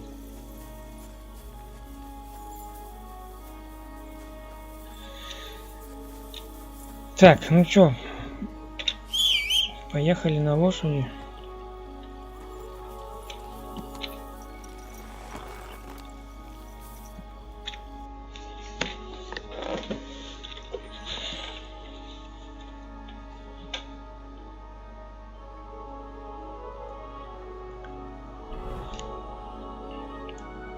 Так, ну мне как раз вот сюда и надо.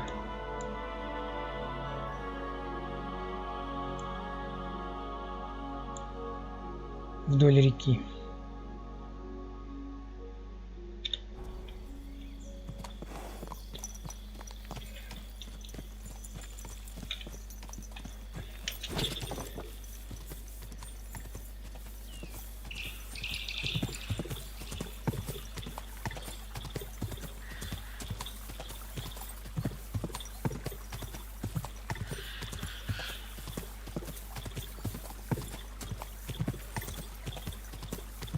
Давненько я на природе не бывал.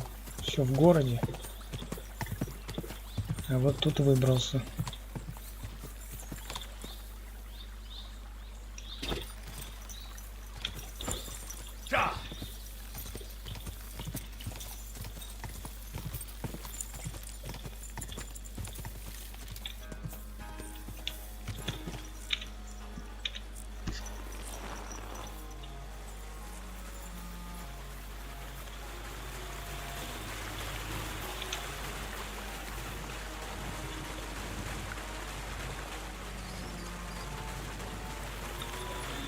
Так, ну ничего воровать не будем. Пойдемте к мельнице. Где тут?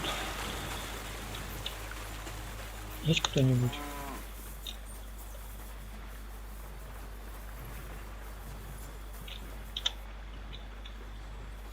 Заходи, когда пожелаешь, вельможный пан. Мельник махал. А с кем они Славный разговаривают? песик. С кем разговаривать-то надо? Хороший мальчик.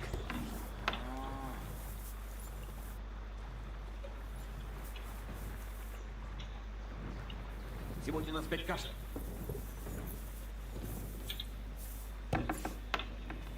С кем-то надо поговорить. Подождите, или не поговорить мне надо? Что мне надо? Ну-ка, откроем-ка.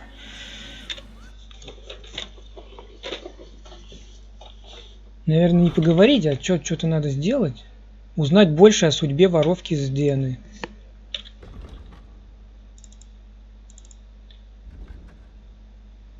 Здена, вторая пропавшая девица в шайке воров состояла. Ее сообщник Стернат мне рассказал, что она как раз обворовала какого-то богатого простофилю и пошла добычу перекупщику сдавать. Кличут перекупщика Штоф, а трудится он на дальней мельнице. Во. Штофа мне надо найти и с ним поговорить.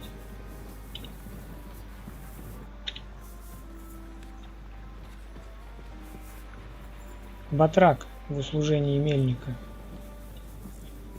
Где его только искать?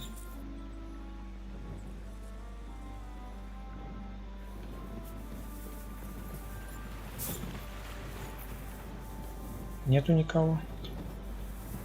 Доброго здоровья, пан. Служанка, а вот и кто? Паденщик. Подождите, ну где-то он должен же? Вот он. Ну-ка, Вася, давай с тобой потолкуем. Благослови тебя Господь, пан. И тебя тоже. Ты что ли, Штоф? Ну я что? Я ищу Здену. Не знаю никакой стены. Стенат мне другое сказывал.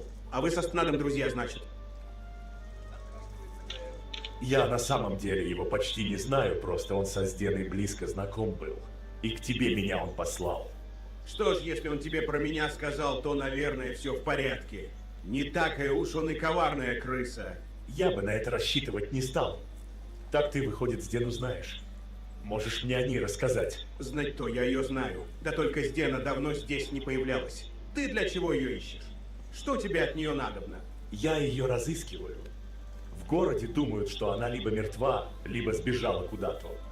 А ты ее последний видел до того, как она исчезла. Курва! Я слышал, она тебе хотела какие-то ценности продать. Это правда. Чистая правда. Ей хорошая добыча досталась ценная. В основном украшения, кольца.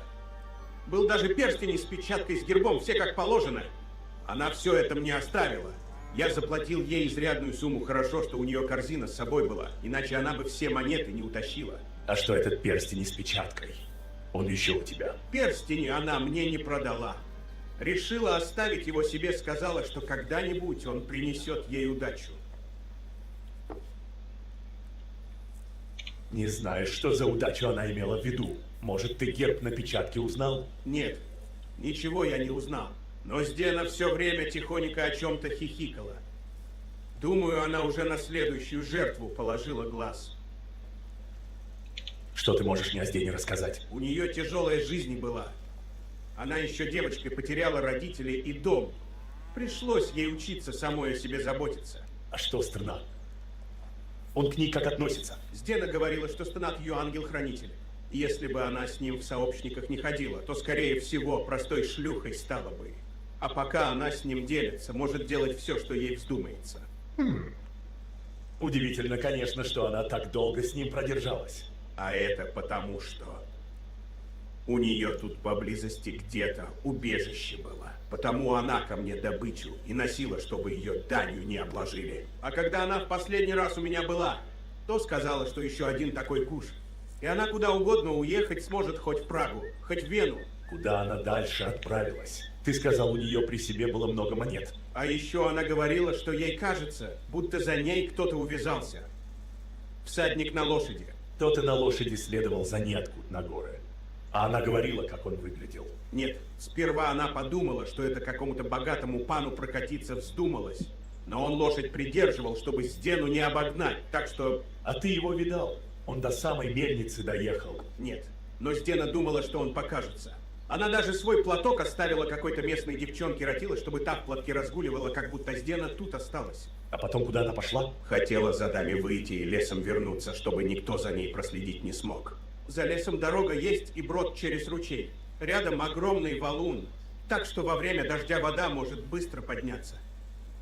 А дорога до самой Кут на горы ведет. Говоришь, она через лес на дорогу вышла. Если за ней действительно кто-то следил, то он, небось, мог у брода засаду устроить, верно? Курва, может и так. Я в тот день всадников высматривал, но тут никто так и не появился, так что я об этом забыл. Этот платок с Дены до сих пор у тебя? Да. Я и хотел его вернуть в следующий раз, когда она придет. Можешь мне его отдать? Я попробую пса по следу пустить. Бери. Конечно, мне он ни к чему.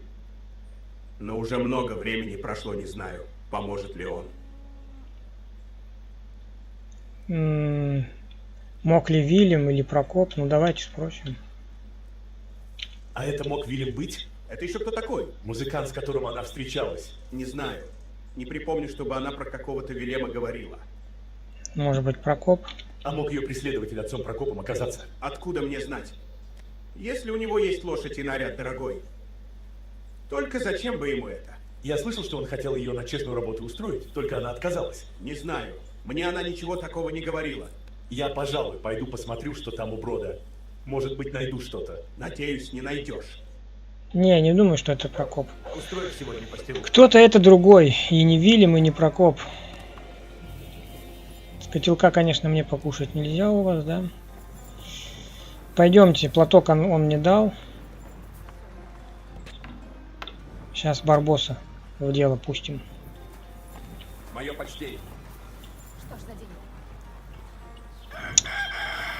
Так, лес, ручей. Я, по-моему, уже ехал по этой дороге. Вот он, ручей.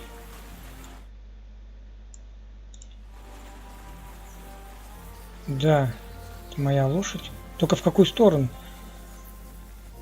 Так, давай, Барбос, иди сюда. Ну-ка. Так. Действие. Дать понюхать. Взять след. Ну-ка, нюхай платок. Вперед. Поможет?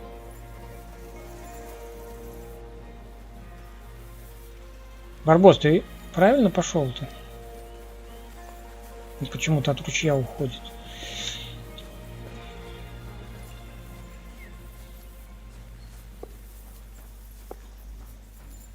А вот еще ручей.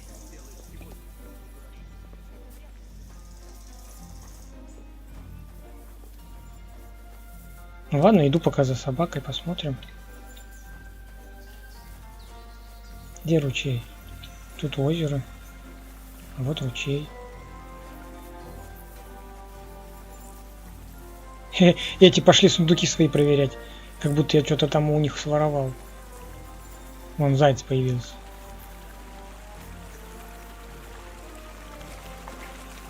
Ну я там шарился на втором, на третьем этаже. Но я ничего не брал. Они проверять пошли.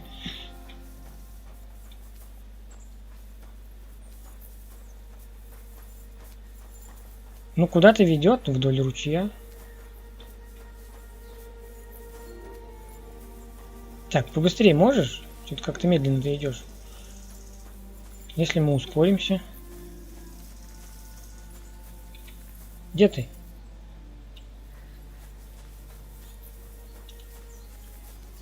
Он по следу идет или просто гуляет?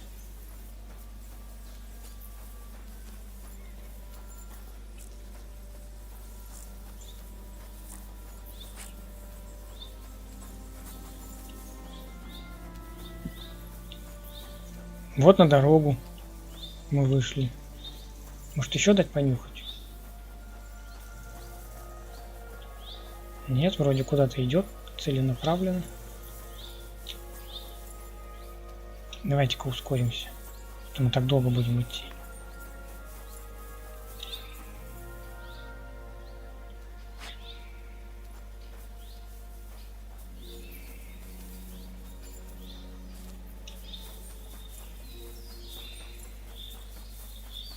Я не пойму, он идет по следу или просто гуляет?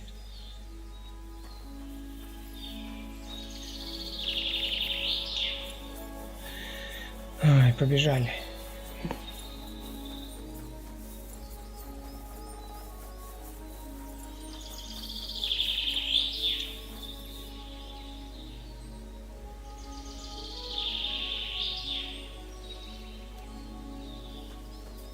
Фиг его знает. Ребятки, я не знаю.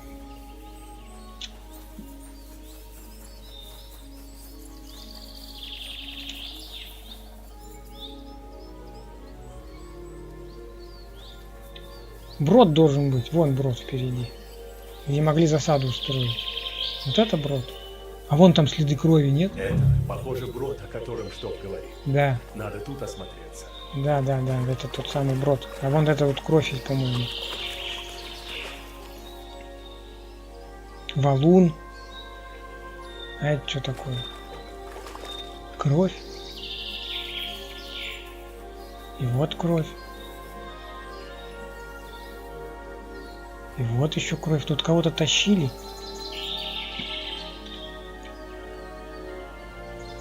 Мой барбос куда-то в лес пошел.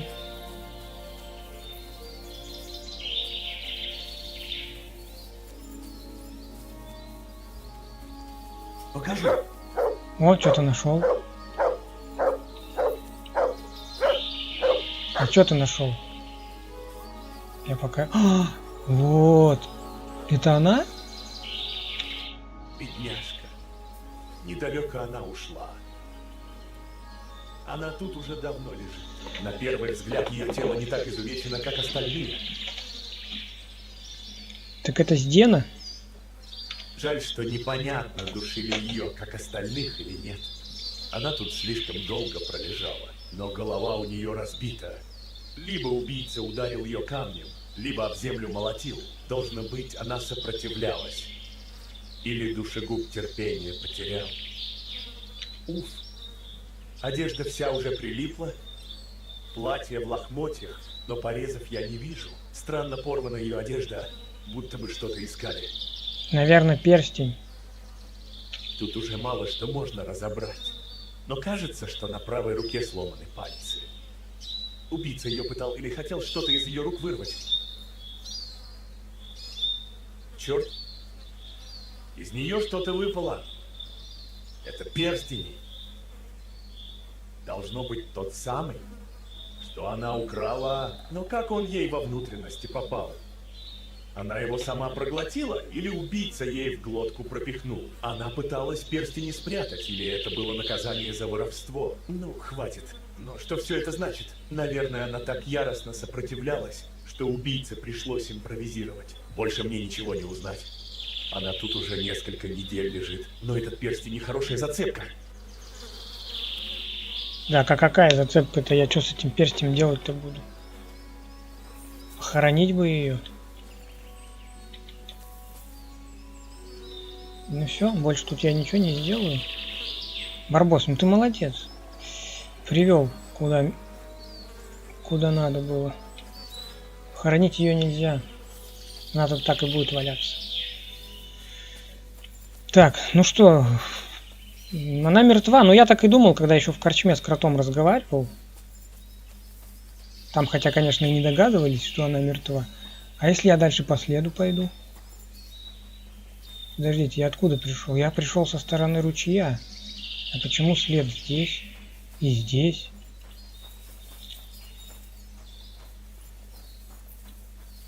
Это ее тут так волокли? А, просто Барбос путь срезал, да, вот ее волокли. Короче, понятно. Так, ну ладно, перстень есть, не знаю, что с ним делать. Давайте смотреть, что у нас там дальше. Еще одно место. Может быть, я по этому перстню смогу узнать убийцу. Вот оно, как может быть. Нашел я пропавшую Сдену. Вот только она мертвая была и уже давно. Если вспомнить, что ее сообщник Странтат и перекупщик Штоф говорили, то по всему выходит, что убил ее тот, кого она воровала. Но почему он тогда оставил ей перстень? Остается надеяться, что Липольд сможет печатку на перстне узнать. А, ну вернемся в Кутнагору и Липольду покажем перстень. Теперь вариант со Станей. Так, а мне покушать надо? Сытость 74. Сейчас что-нибудь схаваем. Что у меня есть? Вареная морковка. Так. Так, она уже портится. Так. Что еще у меня есть? Колбаса есть. Лук есть. Так. Так. Так. Так, пойдемте теперь со Станей.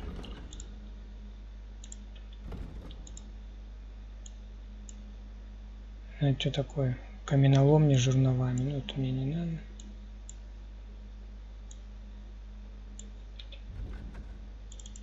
Вот сюда мне надо попасть. Либо на коне, либо... Ну, давайте сюда, на поле, и тут уже по дороге выйдем. Так, где лошадь у меня? Станя мертва. Ой, Сдена мертва. Сейчас узнаем, что там со Станей.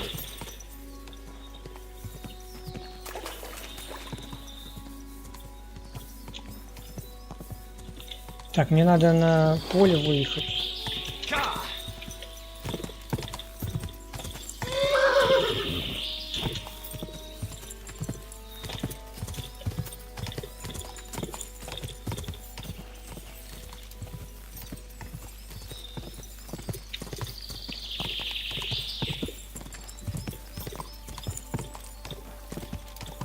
Ну, музыкант уже отпадает. Отец Прокоп тоже, скорее всего, пропадает. Вряд ли это его перстень.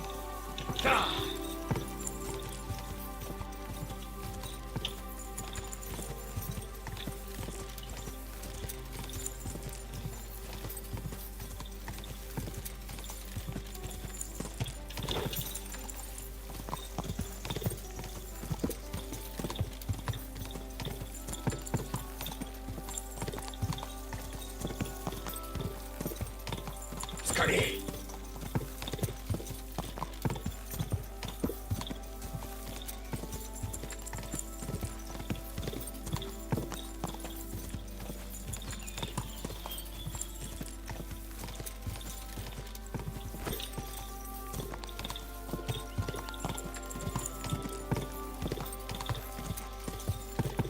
Скорей! Конь-призрак у меня. Выносливости много. Могу галопом скакать вообще через всю карту.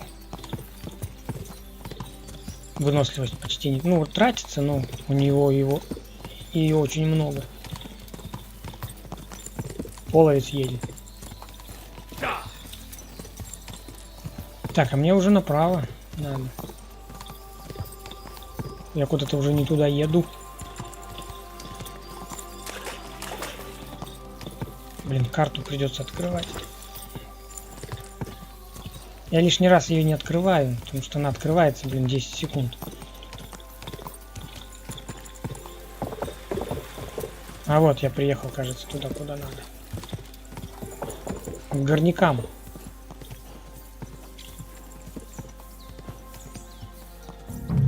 Да. И что мне тут надо? Что-то искать или кого-то расспросить? Наверное, сперва поговорим, а там уже видно будет.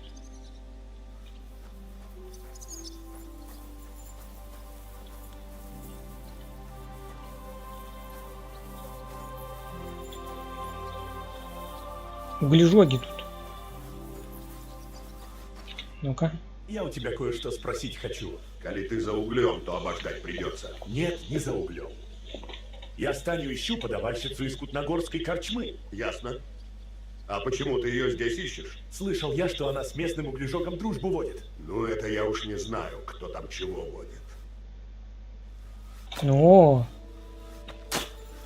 он не знает, кто чего водит. Ну и как мне... О, береза, вот береза или как тебя там. Вот он знает. Я ищу девицу по имени Станя. Ты к углежогам пришел, парень. Откуда у нас бабе взяться? Но ты Станю знаешь, верно? Ну, может и знаю. А тебе-то что? Я душегуба ищу, который девицу в городе убил. И слышал, что Станю тоже убить пытались. Она мне об этом рассказывала. Но это давно было. Так ты не знаешь, что с ней стало? Правда, не знаю, парень. Но если бы и знал, как мне удостовериться, что ты сам не душегубец? Так, ну можно и это, красноречием. Да разве я тогда ходил бы как дурак и всех о ней выспрашивал? А что такого? Как бы ты ее еще нашел? Не привлекая внимания свидетелей. Чего? Каких еще свидетелей? Вот тебя, например. Сам подумай, если бы я какое злодейство учинил, ты бы меня точно вспомнил. Ну, пожалуй. Об этом я не подумал. Да, это глупо было бы. Я, правда, с ней только потолковать хочу. Ты извини. После всего, что со Станей случилось, приходится осторожничать. Так Станя здесь? Да. Мы ее у себя прячем. С тех пор, как все случилось, она боится даже на улицу выходить. Я уж и не знаю, как ей помочь. Можно с ней поговорить. Если надо... Она в той халупе прячется, только ты с ней поласковее. Ей сейчас паршиво, а ведь она такой смелой девчонкой была. Ну вот, хоть одна живая.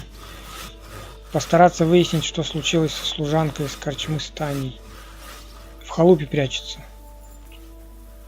Пойдемте искать халупу, в которой она прячется.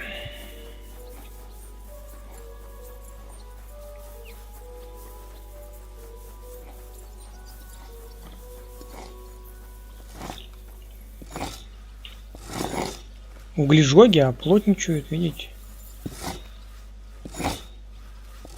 Этот пилит бревно.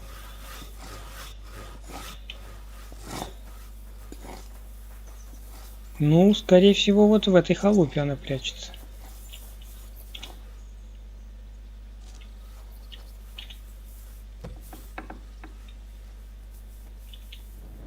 Наверху? Здесь? Стоп. А, вот ты где сидишь. Ой, какая ты... Она или старая, или такая чумазая. Кто ты такой? И как меня нашел, если ты пришел, чтобы начатое довершить? Я тебя не боюсь. Я Я тебе глаза выцарапаю. Не бойся. Мне Береза сказал, где тебя искать. Тебя Береза прислал. Так чего тебе от меня нужно? Леполд думал, что убили тебя. И я должен был выяснить, что с тобой случилось. Леполд? Из ратуши? Это он тебя прислал? Именно. В Кут-на-горе кто-то девицу убил. И Леполд подумал, что это с тобой может быть связано. Так что, может, ты нам поможешь душегуб отыскать. Как я вам помогу, когда в Кут-на-горе не бывало? Я уже не помню сколько. Ты пропала из дыры, не предупредив никого и не попрощавшись. Что случилось? Однажды я домой из купальни ночью возвращалась, и кто-то на меня напал. Мне удалось вырваться, но я ужасно перепугалась. И тогда решила из Кут-на-горы бежать. А ты видела, кто это был? Не видела. Я вообще ничего не видела, пока он из темноты не выскочил и не схватил меня за шею. И он был ужасно сильным. Я чуть сознание не потеряла. Как же ты вырваться смогла? Я тогда с собой пустой кувшин несла, им его по башке и треснула. Он завыл и меня выпустил. А я убежала. Сюда, к углежогам? Нет, сперва в мою комнату в Эдере. Но мне там было так страшно, что я собрала свои пожитки и ушла. Сюда, к Березе. А твой полюбовник? Что он сказал? Сперва тоже перепугался, потому что я осколком кувшина порезалась и была вся в крови. С тех пор он меня здесь прячет. Каково это в Эдере работать? Ну, гроши-то я заработала, спору нет. Но мне частенько приходилось зубы стискивать. Это почему? Каждый день приходилось непристойности терпеть. Богач, бедняк, каждый норовит девицу облапать. Люди. Ну, нам, девицам, осторожными быть приходится. Нельзя все с рук спускать, надо и характер показывать. А уж в таком месте, как дыра особенно. Но и переусердствовать нельзя, добром не кончится. Это почему? Потому что если гостей привечать будешь, они тебе нет-нет, да и оставят грошек. А то и два, так что равновесие приходится удерживать. Выглядеть приветливой, но недоступной. Ты сказала, что и богач, и бедняк норовят девицу облапать. Это кто же такие? Ну, по правде говоря, богачи в Эдере редко появляются, но юный фон Гролли к нам порой захаживал. Вот как? И говорил он с тобой? Улыбался мне много, я ему в ответ. Он мне оставлял грошек другой. Но больше ничего не было. А потом вокруг него стала эта вороватая девка крутиться и... неважно. Но его слуге это совсем не нравилось, и он пытался ее прогнать. Тогда молодой пан его брать с собой перестал. С фон Гролли слуга приходил? Да, жирный такой. Одет с иголочки, а рожа мерзкая. Ни словечком ни с кем не обмолвился. Даже спасибо не говорил и не улыбался. Ты шла домой из купали ночью. А что в этом странного? Ну, ночью купальни. Да, верно. Я туда после закрытия пошла. Я тамошним девочкам всегда кувшин вина или пива приношу и лежу в бадье, пока они его распивают. Так поэтому у тебя с собой пустой кувшин был, чтобы злодея треснуть. Верно. Я туда аккурат раз в неделю ходила. Каждый раз одной дорогой? Да, всегда одной, самой короткой. Не хотелось мне ночами по улицам расхаживать. А кто знал, что ты одна ходишь в купальне? Ну, в корчме все, наверное, знали. Я из этого секрета не делала. Почему ты не вернулась в Эдеру? Ты в своем уме. Чтобы меня там убили. Я никогда не вернусь. Пока его не поймают. Как ты теперь себя чувствуешь? Мне все еще ужасно страшно. Я заснуть не могу, зная, что и я даже из дома выйти толком не могу. Ты помнишь что-нибудь важное о нападавшем? Как он выглядел? Во что одет был? Я ничего не знаю. Это ночью было. И он меня сзади схватил. А потом я вырвалась и больше уж не оборачивалась. А что случилось, когда ты его ударила? Что он сделал? Отпустил меня и страшно ругался. И что же он сказал? Он сказал «шей». По-немецки. Шайсе.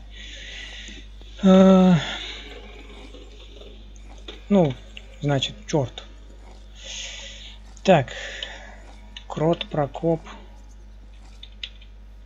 Попробуй еще что-нибудь вспомнить. Похоже, ты единственная, кто выжил после нападения убийцы. Я знаю, тебе об этом думать нелегко, но постарайся вспомнить что-нибудь еще про тот момент. Или про то, как ты убегала. Нам что угодно может помочь, всякая мелочь, даже если она кажется незначительной. Не знаю. Оно все как в тумане. Вот ты шла по улице. Ты что-нибудь заметила перед тем, как он на тебя напал? Ничего. Ты ничего не видела и не слышала. На самом деле, я знала, что в этом переулке кто-то есть. Слышала их разговор, но когда я посмотрела, там никого не было. И когда меня схватили, я аж оцепенела от неожиданности. Ты разобрала, о чем они говорили? Ни слова. Но голоса было два. Там меня двое поджидали. Я понимаю, это трудно. Но все же попробуй еще раз хорошенько подумать. Кроме этих голосов и пустой улицы, что еще ты помнишь? Я совсем его не слышала. А потом он меня схватил. И все. А как он тебя схватил? За волосы? Ну, нет. Он сразу же схватил меня за горло. И сжал сильно. Всего на мгновение. А синяк на шее у меня неделями не сходил. Береза сказал, что у него должна быть очень крепкая хватка. Как у рудокопа или мечника. Как у рудокопа или мечника? Слушайте. Есть один мечник-немец. И зовут его Мейнхард. Неужели он? Да нет, вряд ли.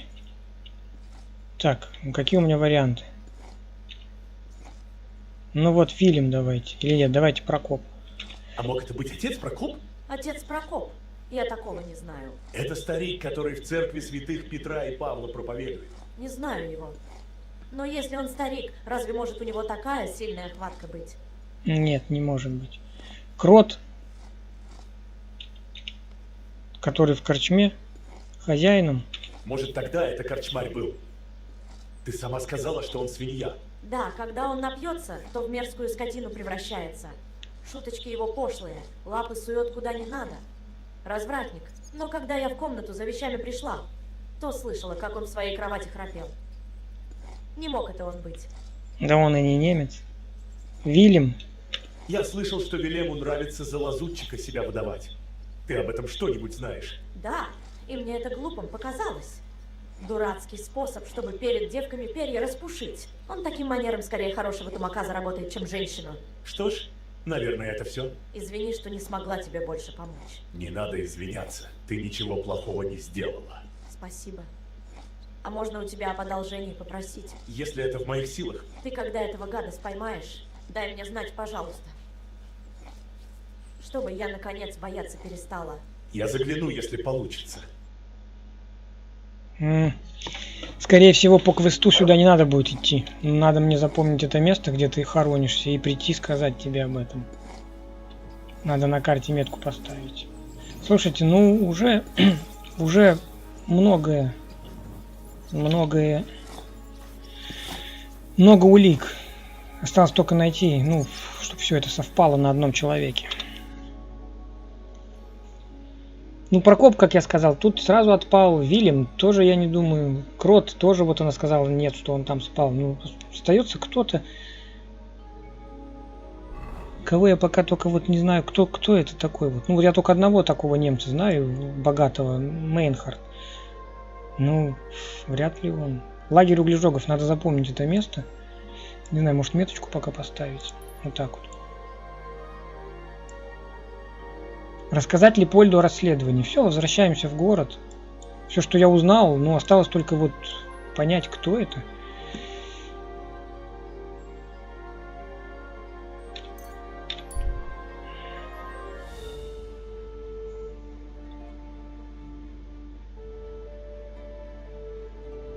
Вряд ли рудокоп, скорее всего мечник. Богатый. Сейчас, может, Лепольд знает, кому перстень принадлежит.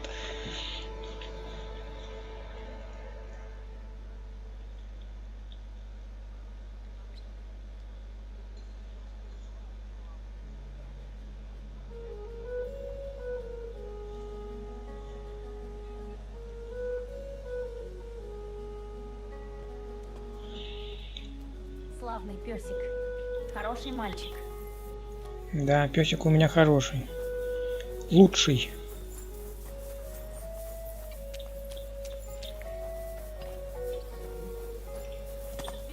Стоп. Лепольд.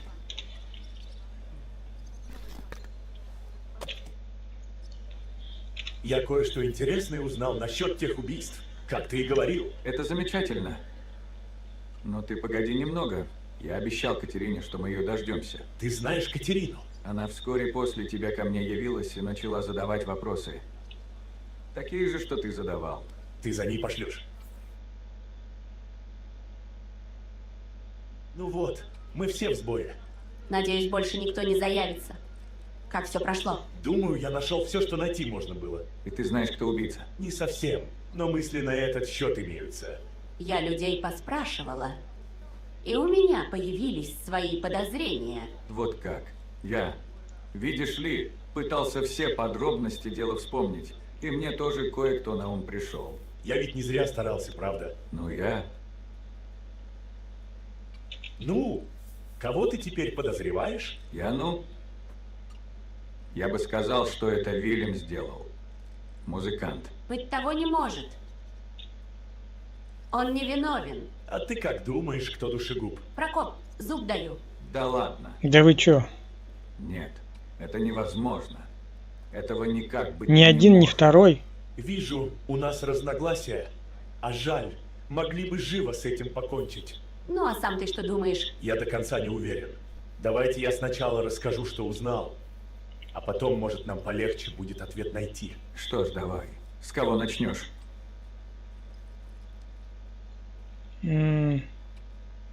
С Ярки. Поговорим о Ярке. Девице, которую растил отец Прокоп. Что ты о ней узнал? Прокоп ее растил не просто по доброте душевной. Он ей приходится родным дядей. Правда. Но все равно он мог ее убить? Свою-то родственницу. А что такого? Он, священник, наверняка знает историю о Каине и Авеле.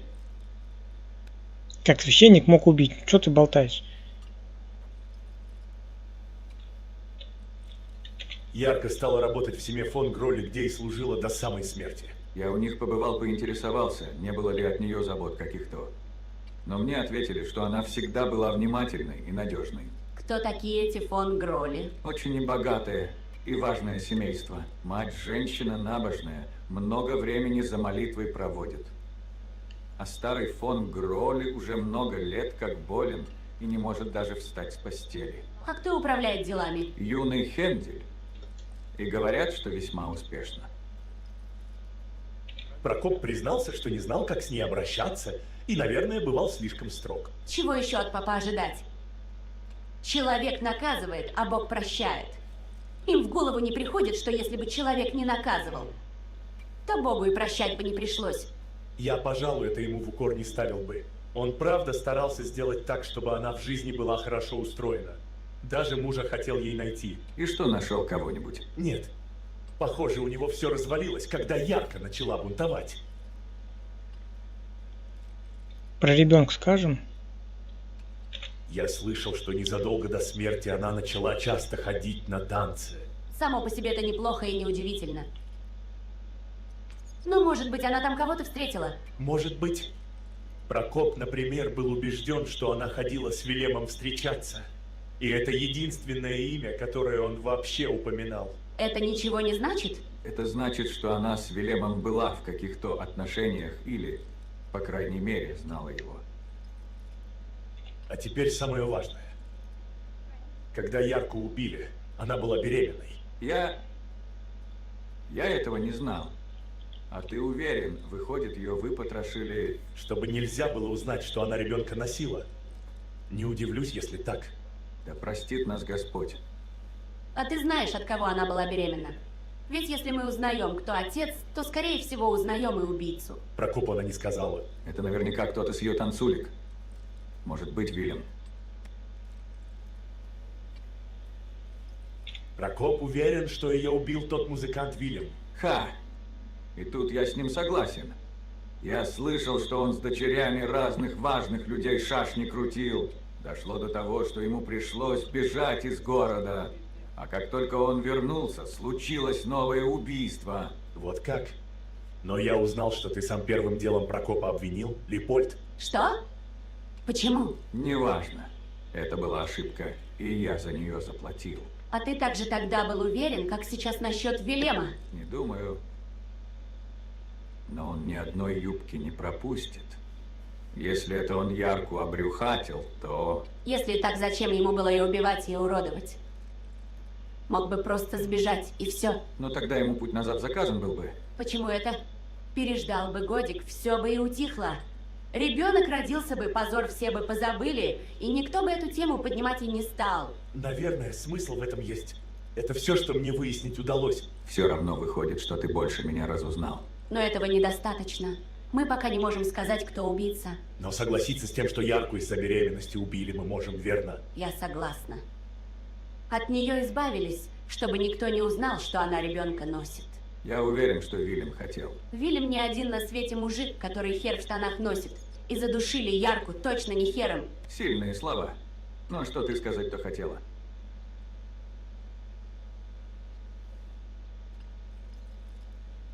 Ну, что он не един... Ну, тут это и первый, второй правильно. Этот Вильям не единственный мужчина в городе. Отцом кто угодно мог быть, а теперь мы и не узнаем. Я не говорю, что это не мог быть он, хоть сама и не думаю, что он. Просто глупо на нем одном сосредотачиваться. Наверное, ты права. Оставим эту тему. Ну а что, больше этих трех подозреваемых нету, что ли, других? Так, дальше идем про Станю. Я сумел найти Станю. Живую. Ты ее живой нашел. Именно так, целую и невредимую. Она у углежогов прячется. Выходит, она не из наших жертв. Из наших. Просто она сумела от убийцы сбежать. Таня рассказала, что на нее напали, когда она возвращалась домой из купальни. Она слышала, что кто-то в переулке разговаривает, поглядела, а там никого. Только когда она по этому переулку пошла, кто-то схватил ее за горло и начал душить. И как ей удалось сбежать? Она несла с собой пустой кувшин. Размахнулась и съездила душегуба по роже. Он то ли испугался, то ли поранился, но девицу отпустил. А она его не разглядела. Может, она ему глаз выбила? Или что-то такое? Она не стала разбираться, просто побежала прочь. Может быть, поэтому и выжила. А откуда кровь в ее комнате? Осколок кувшина порезал ей руку. В комнате она пробыла недолго, ей было так страшно, что она похватала вещи и побежала к своему возлюбленному, углежогу. Ой, сколько тут у меня всего. Ее кто-то поджидал. Она сказала, что часто возвращалась из купалин по ночам, и кто-то точно знал, какой дорогой она пойдет и когда ее поджидать. Хочешь сказать, за ней заранее проследили, чтобы решить, где устроить засаду? Кто знал, что она ходит в купальне? Судя по всему, все в корчме. Она этого не скрывала. Это не крот. По ее словам, это точно не крот. Он, конечно, свинья. Но той ночью, когда она убежала домой, он лежал в постели и храпел. Таня сказала, что у душегуба была страшно сильная хватка. Синяк на шее у нее почти месяц ходил. Разве не у всякого мужчины хватка крепкая? А это смотря, что мужчина каждый день в руках держит кружку. Перо или, к примеру, молот. Среди наших подозреваемых вроде ни рудокопов, ни кузнецов не водится. Если верить Стане, убийца за все это время не проронил ни слова. Странно, да. Хоть бы шлюхой обозвал. Единственное слово он произнес, когда она его кувшином по лицу треснула. Он выругался шеей. Получается, мы немца ищем. Даже я иногда шеей говорю, а я не немец. Ну, вообще-то да. Видите, он тоже ругается по-немецки, но он не немец. В переулке было 2 человека. А еще она вспомнила, что в переулке слышала 2 голоса. Кто-то разговаривал с убийцей. Значит, у нас есть свидетель. Осталось только его найти. Или сообщник. Я так понимаю, этот второй все от начала и до конца видела, никому не сообщил. Я спросил Станю, знает ли она Прокопа. Она ответила, что нет. Может, она его просто не помнит. Или он другим именем назвался. Или... Думается мне, что отец Прокоп не из тех, кто завсегдатаем в самой вшивой корчме Кутнагоры становится. Станя призналась, что знает Вилема. Он с ней заигрывал и пытался узнать ее получше, но из этого ничего не вышло. Вот, наверное, почему он хотел ее убить. А перед этим, думаю, надругаться. Может быть, но сама Станя так не считает. Она уверена, что это был не Вильям, и что бы о нем ни говорили, она его будет хорошим считать. И это все, что Таня мне сказала. Как я рад, что девочка жива. Я тоже. Хоть кому-то повезло. Она хочет вернуться или останется с углежогами жить. Вряд ли она вернется. Она так боится, что убийца довершит начатое, что даже из дома не выходит. Я сумел найти Сдену. Ты нашел ее.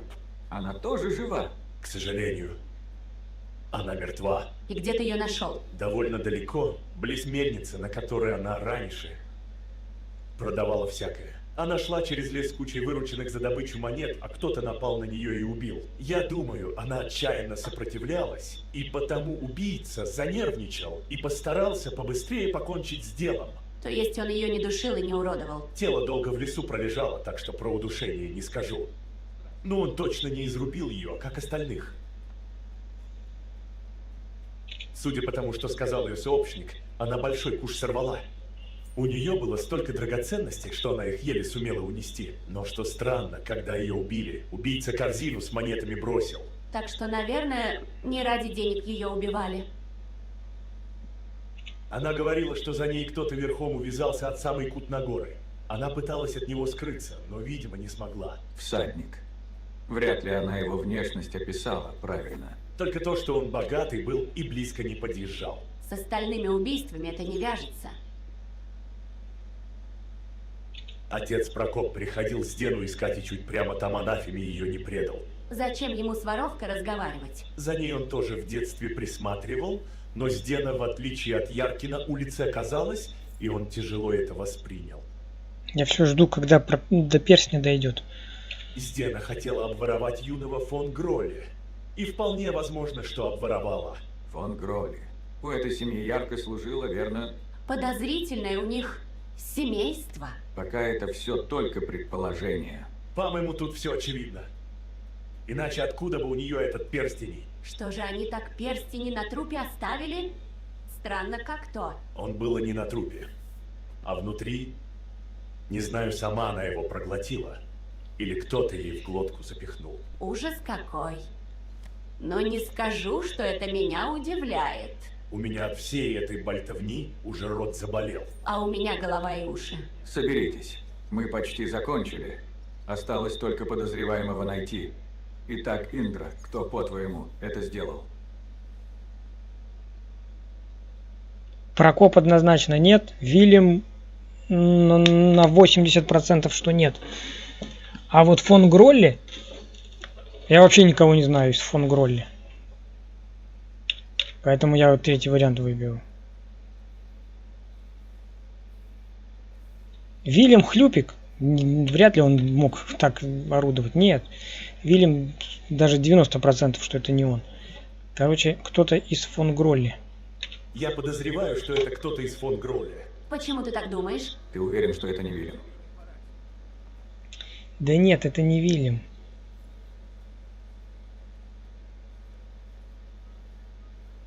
Ярко ждала ребенка от юного фон Гролли. Заехал всадник. Ярко у них служил. Ну, как Ярко у них служил, вариант. пока не взбунтовалась, верно? Да. Ты думаешь, она из-за них бунтовать начала? Может, из-за молодого пана? Вполне возможно. У Аленки был молодой и богатый ухажер. И юный фон Гролли тут вполне подходит. Это верно. Похоже, что-то вырисовывается. Ярко ребенка ждала. И если отцом был юный фон Гролли, то понятно, почему он от нее мог захотеть избавиться. Черт. А ведь твоя правда. Ну, тут и Вильям тоже мог поучаствовать. Так, к слову. За Сденой ехал человек на лошади, а у фон Гролли лошади имеются. Ну, это не доказательство. Коня украсть или одолжить можно. Но подозрение против фон Гролли усиливает, это правда. Сдена обокрала фон Гролли. Точно. Выходит, что все сходится, да? Все, больше у меня на него ничего нет. Так мы все согласны, что это был юный фон Гролли? Ну, старый фон Гролли сейчас такое вряд ли осилит. Так мы правда согласны, что наш главный подозреваемый юный фон Гролли. Я согласен. Я противоречий не вижу. Эти богатенькие юнцы и не на такое способны. Да только что нам теперь с этим делать? Одних подозрений недостаточно. Нам надо что-то ощутимое найти, иначе нас просто насмеют. Так, а перстень же есть. Предлагаешь у них в дому пошарить. Больше ничего и не остается. Только надо придумать, как бы это провернуть. Одних наших догадок недостаточно. Нужно какие-то доказательства найти. Что будем делать? Ты можешь к ним в дом попасть. Ночью замок взломать. Катерина, это совершенно лишнее. У них сын хочет фехтованию научиться, а старик болен и то и дело зовет лекаря. Выходит, я могу мечником притвориться, могу костоправом, а могу пробраться тайно. Многовато вариантов. Ты парень умный, разберешься.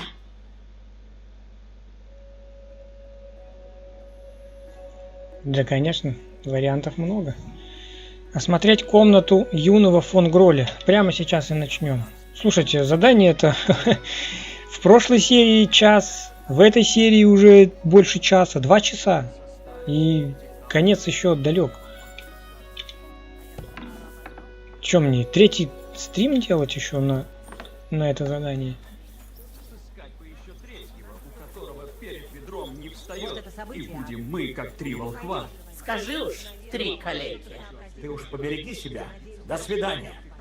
Прощавай. Ну, последний вариант воровской оставлю на крайний случай. А сейчас я прикинусь либо лекарем, либо учителем фехтования.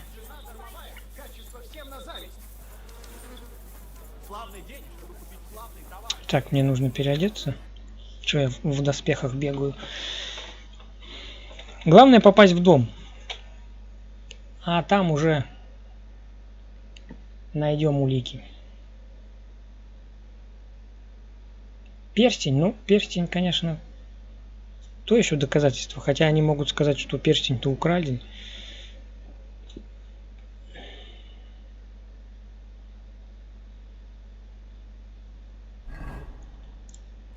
Так.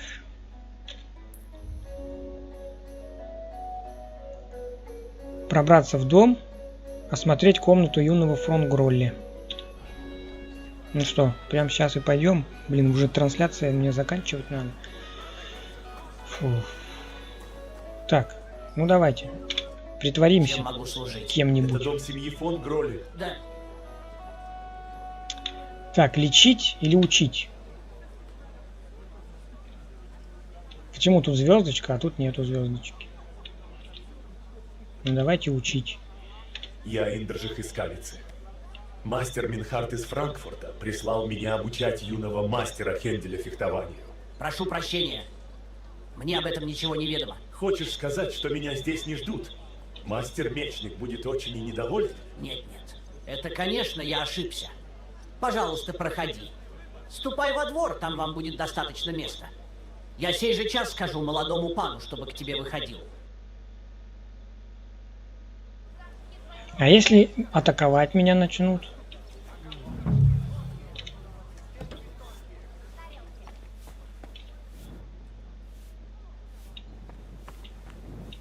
Это его мать, наверное.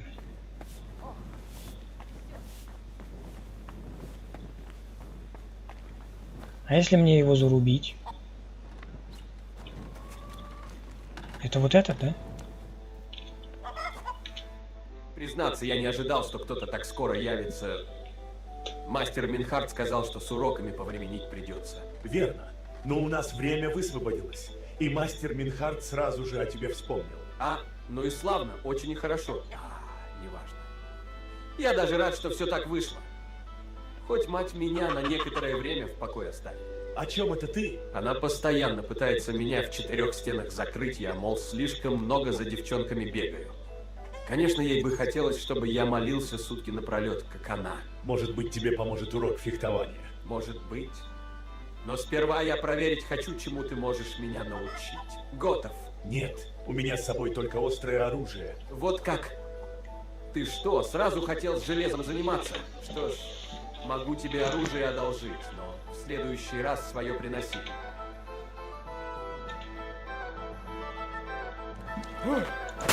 Ой. Подожди.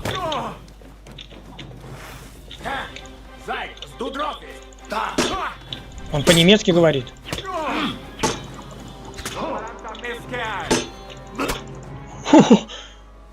И ты еще хотел меня чему-то научить. Хотелось бы знать, чему, хотя, если подумать, не хотелось бы. Один Господь знает, чему я у такого шарлатана научиться бы мог. Убирайся отсюда. Мой слуга тебя выпроводит. Он меня заколошматил.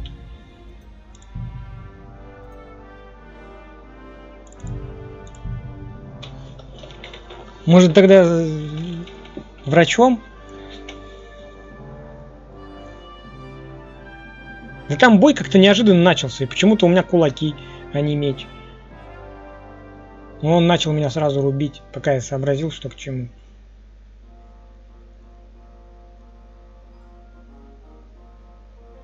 Так, ладно, давайте на следующую трансляцию, потому что я подозреваю, тут еще на полчаса минимум. Что-то длинное такое задание, офигеть какое. Я думаю, за 15 минут я его не закончу. Мое почтение.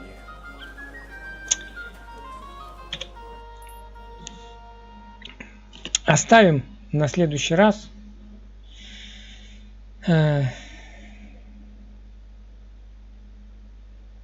Через 2 дня, да. Сегодняшнюю запись я сохраню в плейлисте по игре Kingdom Come Deliverance. Завтра загружу на канале в Дзен, можно будет пересмотреть. Ну а продолжим. Так, я пока вот сделаю заказ. Вот это вот много заданий. Я, наверное, не буду все это 2 дня ждать. Буду вне трансляции все это проходить. Потому что и так игру уже год как прохожу. Вот. Через 2 дня вот это задание продолжим выполнять. Ну а я вот эти вот сделаю. Так что до следующей серии.